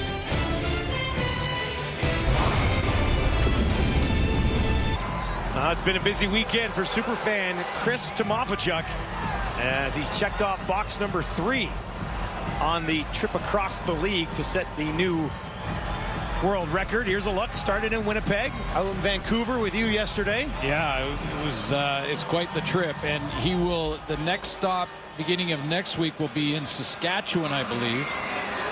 So, and all to raise some money for cancer research. Not all heroes fantastic. wear capes. Yes, some travel to exactly 9 CFL cities in a small amount of time. Quick completion to Brown. And they'll get 4 yards on first down.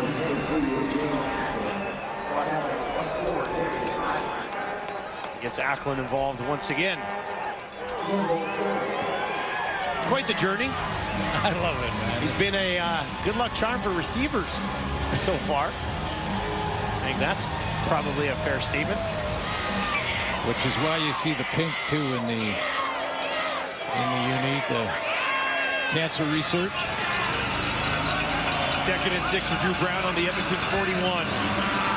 Has another completion wide open. That's his running back. Armstead just too easy at that point. Yeah, really nice read for Drew Brown, and you know when second in manageable situation, 2nd and 5 or 6, you got a chance to do that and not worry about your back getting the first down. As soon as you see the linebackers drop back far enough, if it's 2nd and 10, different story. That's a 50-50 play.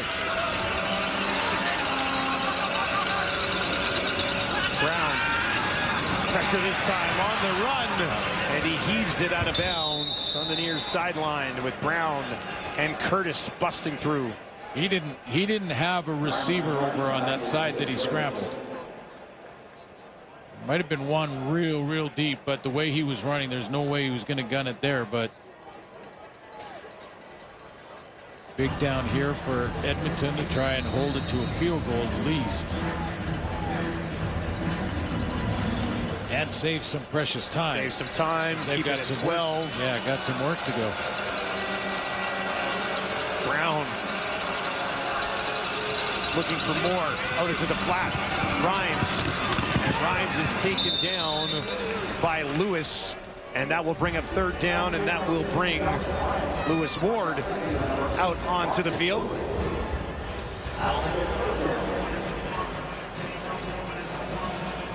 Edmonton led this game 15-3. And they now trail 28-19 with more points pending. Well, it keeps it at 2 possession. That's the one thing with this field goal. A major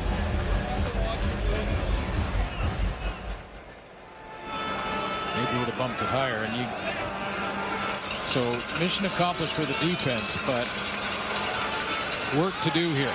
35 yards for Ward, and not a problem at that end of the field. He's hit 12 in a row. Cloud Bethel Thompson's going to need 2 touchdowns to snap the losing streak for the Elks. Welcome back to Commonwealth Stadium, where all eyes are on McLeod Bethel Thompson right now. He's 16 of 23 for 176 yards, 2 touchdowns, no interceptions. But his team has been outscored 28-4 since they had a 15-3 lead. Gino Lewis, 2 catches in the ball game. 4 options out to the wide side right for McLeod Bethel Thompson.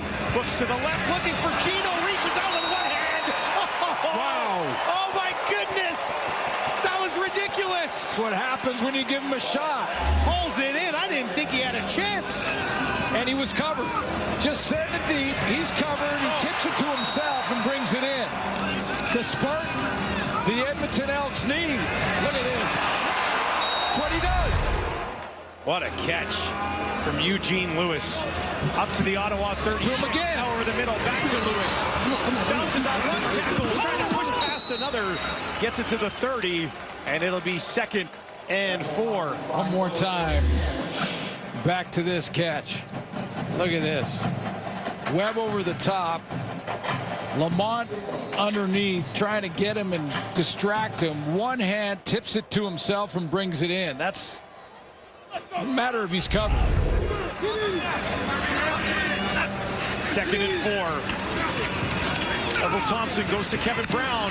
Brown around one tackle, trying to push ahead. He's got a first down thanks to the 2nd and 3rd effort where he caught that ball. He was going to be way short, but he works his way ahead and keeps his offense on the field. Exactly what it was. It was just great second effort to, take a throw here on the check down that was 8 yards short of a first down. Battle, battle, battle. That extra 2 yards, the difference. There's a member of the RedBlacks down on one knee just outside the 40, and it is Malden. So not just any member of the RedBlacks, one of the most important on the defensive side of the ball. A couple sacks already this season coming into the game here tonight.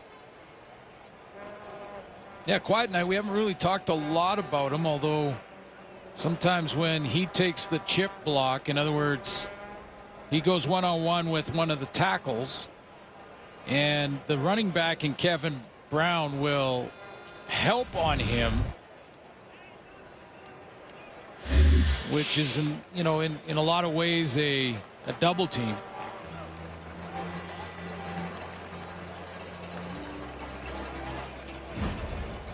This time it's one-on-one because it was a swing pass on the check down to Kevin Brown, but not sure what happened there. Looks like he'll be okay, though. 1st and 10 from the Ottawa 25. They'll flip it in behind. Gittens Jr. Gittens takes it down to the 10, and he's got a first down. And Edmonton officially in business, trailing by 12 with 6:34 on the clock. In business and can run the offense and don't need to worry about rushing it or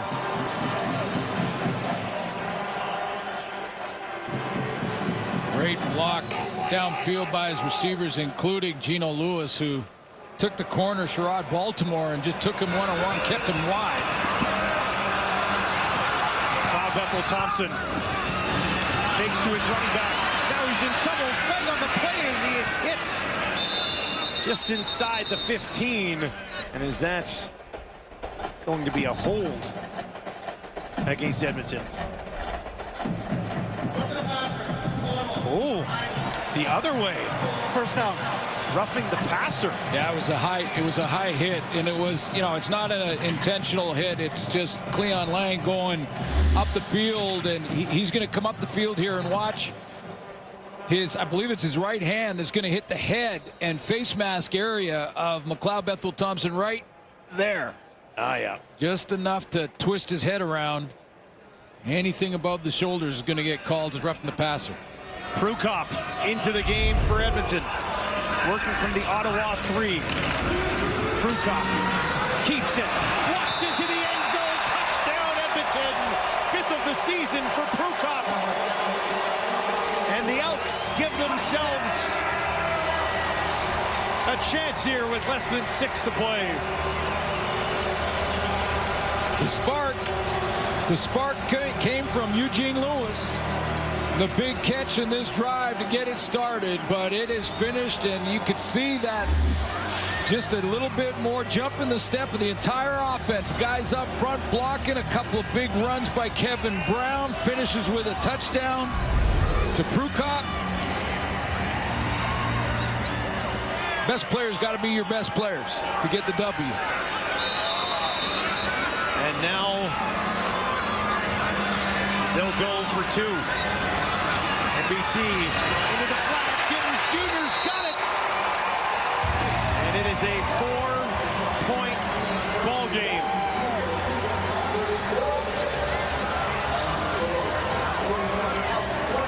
One of those situations where they just had to put together a touchdown drive, and they managed to do it. Well, it worked out. I'm not sure you know, the 2-point convert here, but it worked out. Just being 4 and 5 is still a major, but this is how it started. Best players got to be your best players. Give them a chance to go up there and make a play. Get everybody excited. It was a 6-play drive, ended in a touchdown over 2 minutes. But the key play for so many reasons was the one-handed catch by Eugene Lewis. Nice play there by Gittins as well. And then Prukop walks it in. Back to Gittins for 2 more. 31-27. And Drew Brown and the RedBlacks, who've been playing very well in the second half. 18 points themselves, about to get the ball back. Lewis has 4 catches on all 4 targets set his way for 60 yards.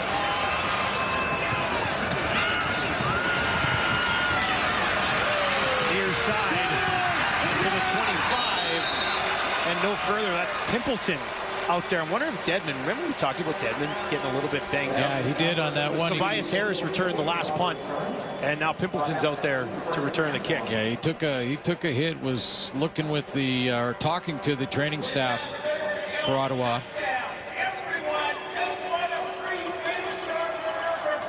We'll see if the momentum carries over to the defensive side of the ball for the Edmonton Elks. They're trying to get the crowd engaged. Make it a little tougher on Drew Brown to make any audibles at the line of scrimmage. Brown looking to put together a drive to seal this away. They'll start on the ground, and they take a loss. Moncrief, as he returns to the Elks, comes up with a big tackle. They're pushing self-doubt down. They're jamming self-doubt, getting it out of their head. That's what the veterans are brought in for. Moncrief, Sean Oatman brought in. Make plays down the stretch. Make plays when we need them to keep the momentum. And that's a nice reaction to get to Armstead. 2nd and 12. The crowd here at Commonwealth trying to get behind this defense. 3 options to the right for Brown. Looks to the left. Now throws over the middle, and he's got a completion in midfield and more. Dominic Grimes down to the 40, to the 30. Taken down at the 20, and Drew Brown does it again. That'll put him over 400 yards passing. And a silencer here at Commonwealth from Drew Brown. Partner, when we opened the show, I was wondering which all-star receiver was going to have a breakout game here tonight. Geno Lewis or Dominic Grimes? Maybe both. Maybe both. 3 Ottawa receivers with 100-yard games. Drew Brown's at 433. Weren't even sure if he would start at the beginning of the week. That's the Dominic Grimes we're used to seeing. 1st and 10 from the Edmonton 20. And Oakman is there to shut it down. Well, if they hold them to a field goal, they're only down 1 possession. 7. Yep, still 1 possession. Going for 2. With 3:24 on the clock. But that clock ticks. And Drew Brown has just been outstanding once again here today. Needs 12 more to keep this drive alive. Brown down the field. Huge hit. Oh, Purifoy hammers Rhymes, but he held on to it. What a catch by Dominic Rhymes, who left this game with an injury in the first half and has come back with an absolute bang. Oh, punishment from Purifoy. Doesn't work. Rhymes gets it done. Coming into this game, Dominic Rhymes in 4 starts for Ottawa had 10 catches for 121 yards. That one of the toughest as he took a big hit. He's got 131 yards tonight in 1 game. That's what we're used to seeing from Dominic Rhymes. He's taking some punishment too. That body is taking a beating in this game, but he just keeps on ticking. Purefoy looks a little bit like Rocky Balboa, and when he was, which one? When they with the first one, when they were looking at each other around their trainers. Now, how is he still coming back after that hit? Apollo Creed and Rocky Balboa.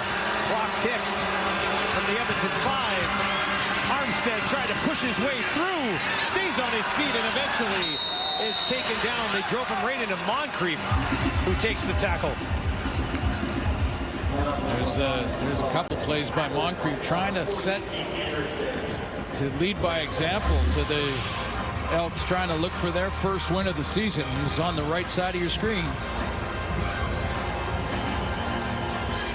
Ottawa 8 for 10 on 2nd down here in the second half. Edmonton's got to hold them right here. Got to, or it's over.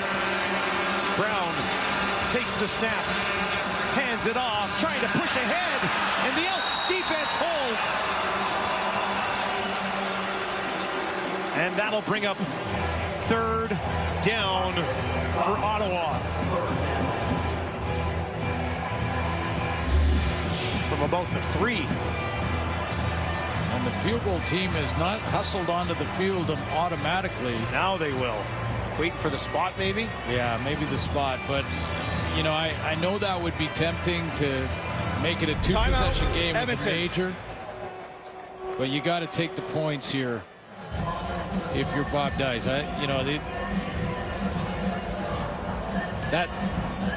That 3 yards that they're looking at to score here with 1 down to do it is like 3 miles right now. Take the points. Well, they just ran it twice. And you make it a 7-point game.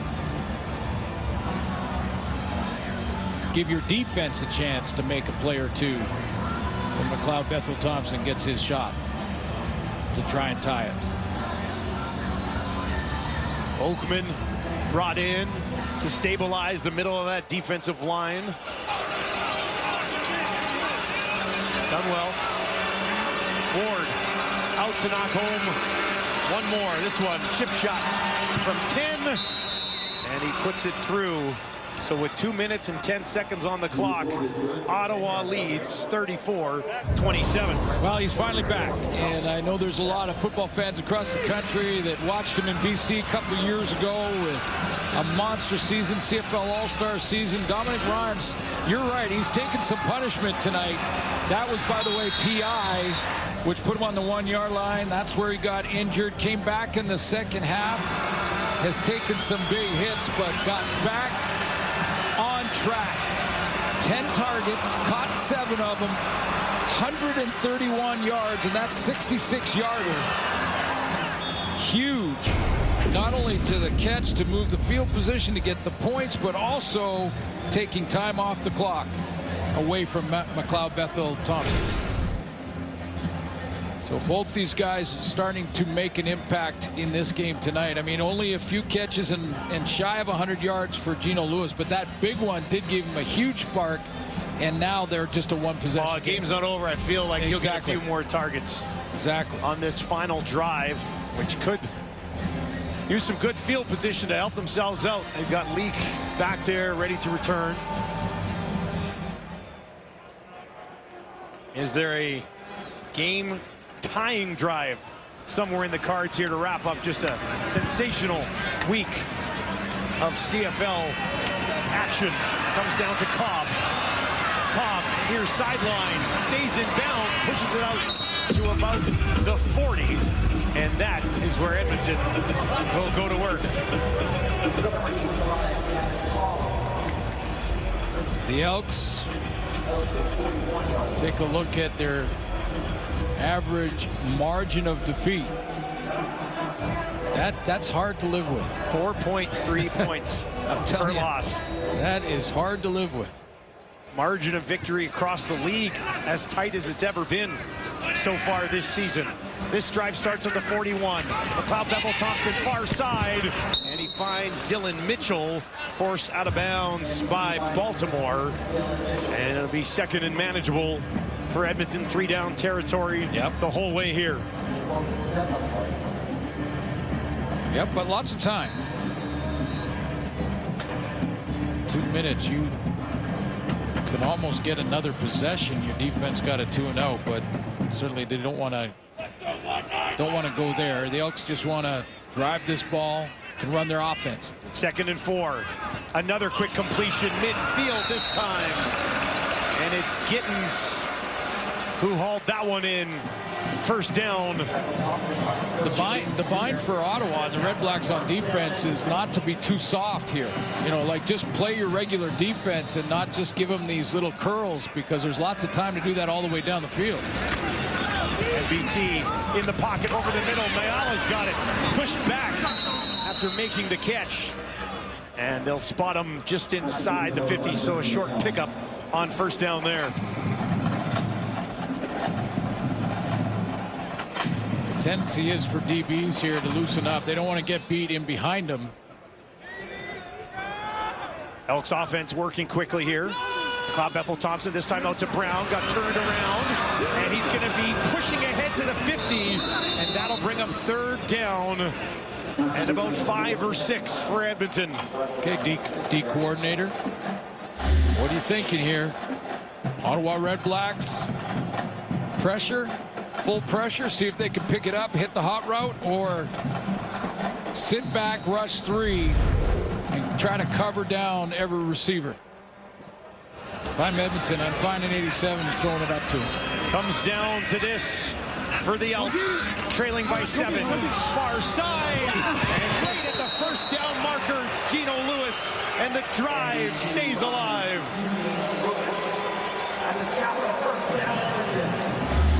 McLeod Thompson had the same idea. Game on the line, 3rd down.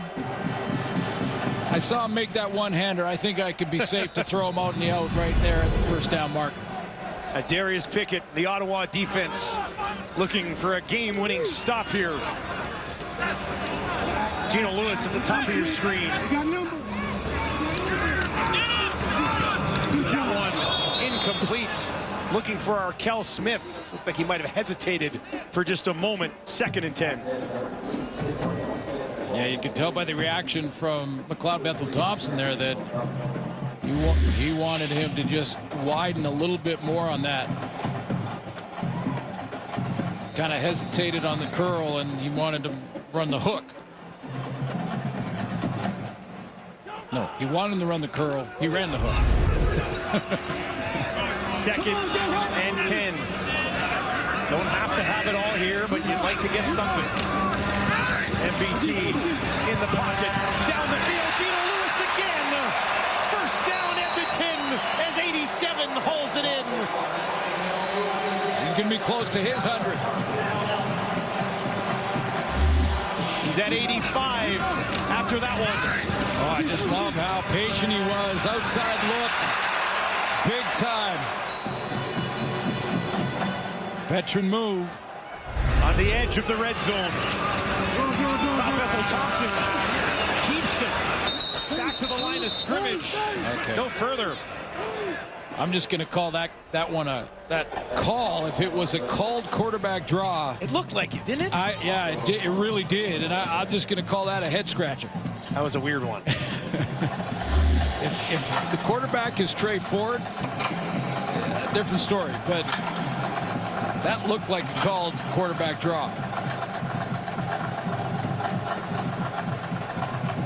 3 on the line, and then Santos Knox in there as well. Real nice job by Wakefield to kind of blow things up despite being double teamed to start that. It's Malden again, who was down. He was down earlier in this game, and he managed to get up and walk off on his own. Now he's down again with 56 seconds left in the ball game. Could overtime possibly loom here at Commonwealth?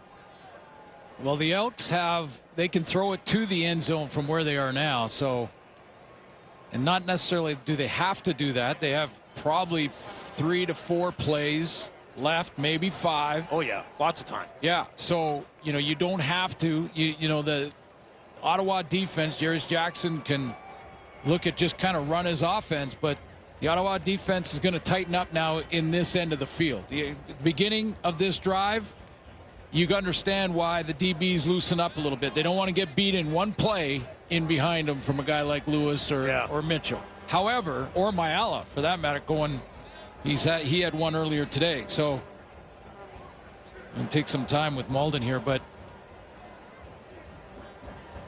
4 or 5 plays, you can throw it to the end zone on any of them, but you can still run your offense, get it down. Even the check down pass to Kevin Brown could be big, get you down inside the 10.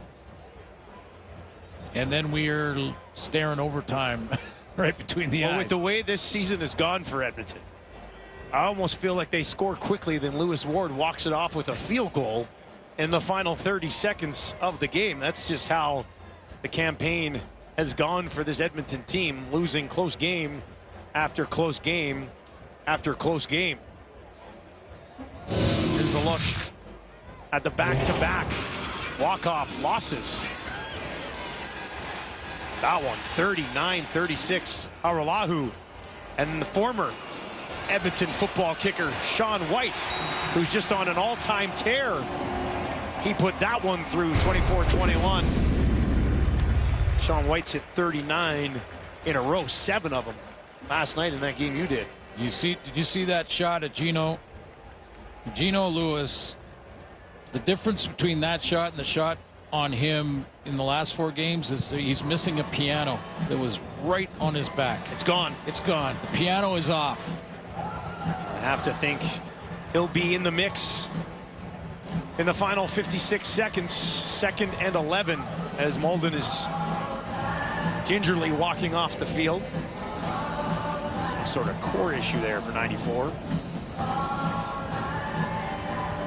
Defensive coordinator of Ottawa. What can he draw up here? Bear Miles.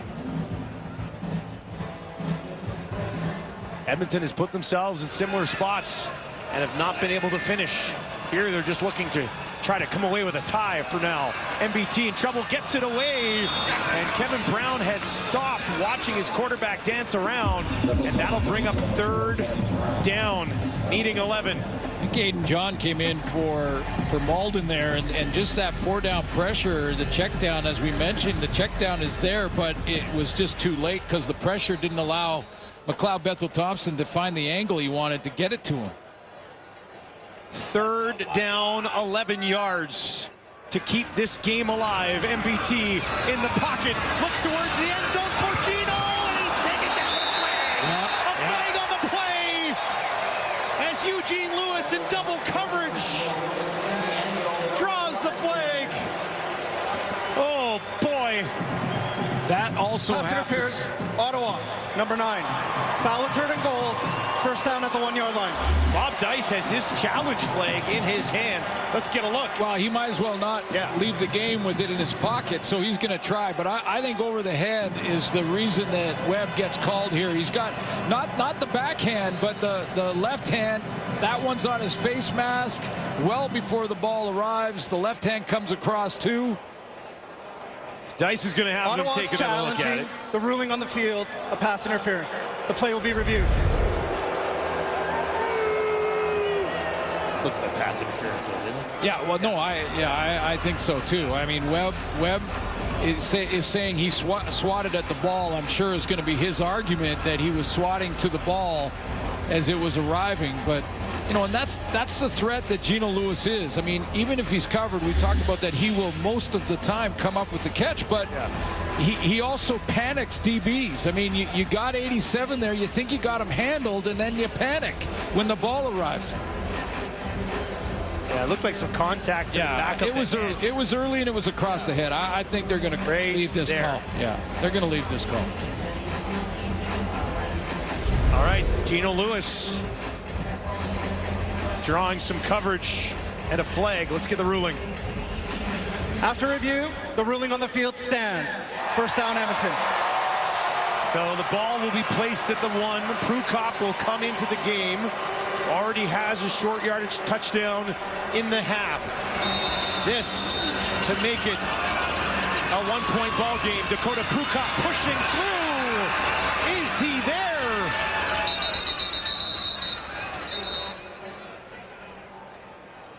No. Just saying no. Back to Do the it again. line. Now this may sound weird because it's now second down, but it might be better that Edmonton scores on second down. You have to see the ball cross the plane. Prukop will take another crack at it here. Edmonton got to find a way to push it in. That time he lunges ahead. Looks like he's there. They're going to rule him down again. Now down to one play. Now it's like, is the knee down? Yeah, the knee went down before the ball crossed. That's, again, the correct call. What a job by the Ottawa defense. And now it comes down to this. 3rd and goal. From the Ottawa 1. Last yard is the toughest. Prukop, he's been so good so far this season. Can he find his way through this time in a critical moment, trying to stretch it out, and he's in. Touchdown, Edmonton. 8 seconds on the clock, and they'll have a chance to tie it.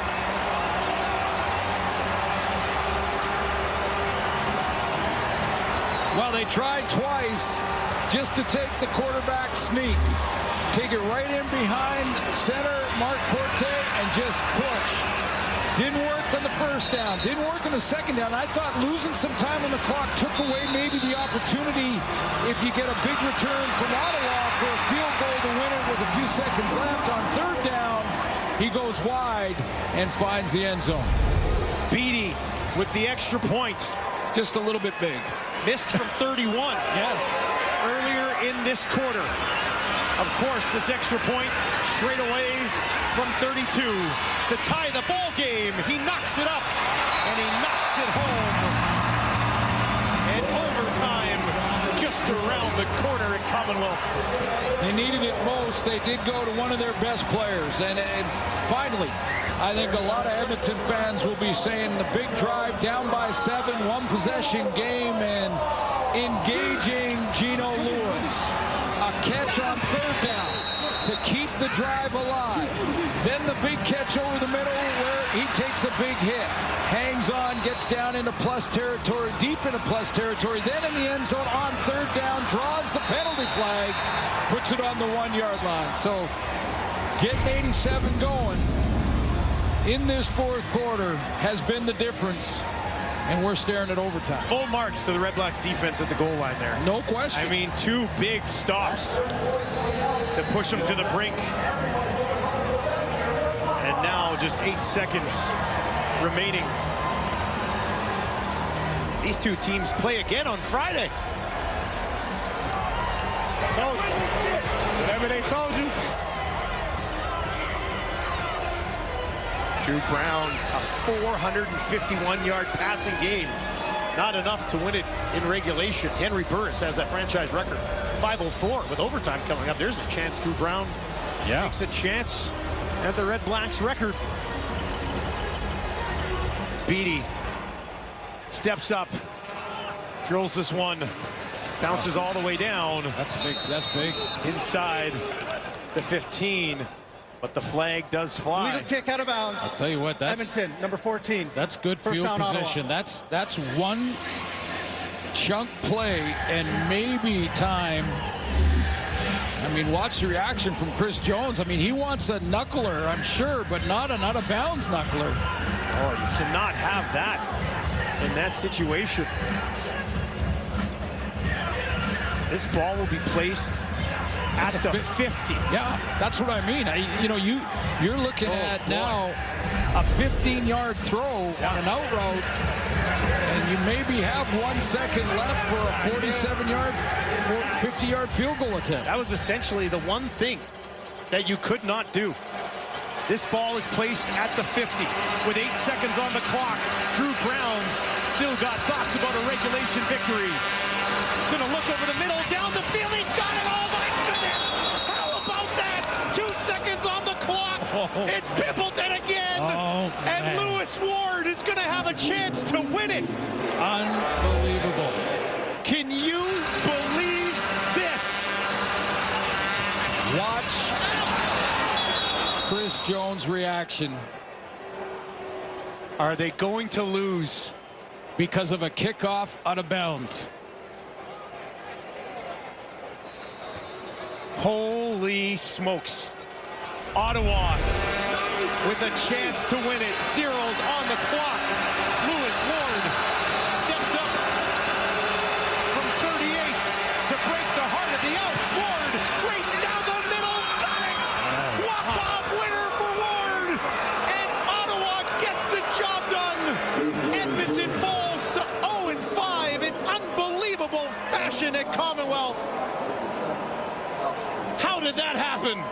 Well, I'll tell you how it happened. You just can't kick it out of bounds. Now, listen, that deep ball throw over the middle to get it in field goal range, yes, it's defense, yes, it's a team game, but every one of those small little mistakes, they found a way again. Wow. You can't make this up. No, I mean, 8 seconds left. You know, I know the strategy would be kick a knuckler so they don't catch it clean on a kickoff and get a big return. But a big return takes time, too. If you get a big return, you might lose time and you don't have a chance to kick the field goal. That's a good point. But there is, you know, a strategy in knuckleballing it down the field, but you got to keep it between the stripes because the penalty for kicking it out of bounds is too drastic. It's a 50-yard start for the Ottawa offense. Beatty knows it. You never in an ultimate team game want to put it on one guy, but boy, they find ways. It's unbelievable.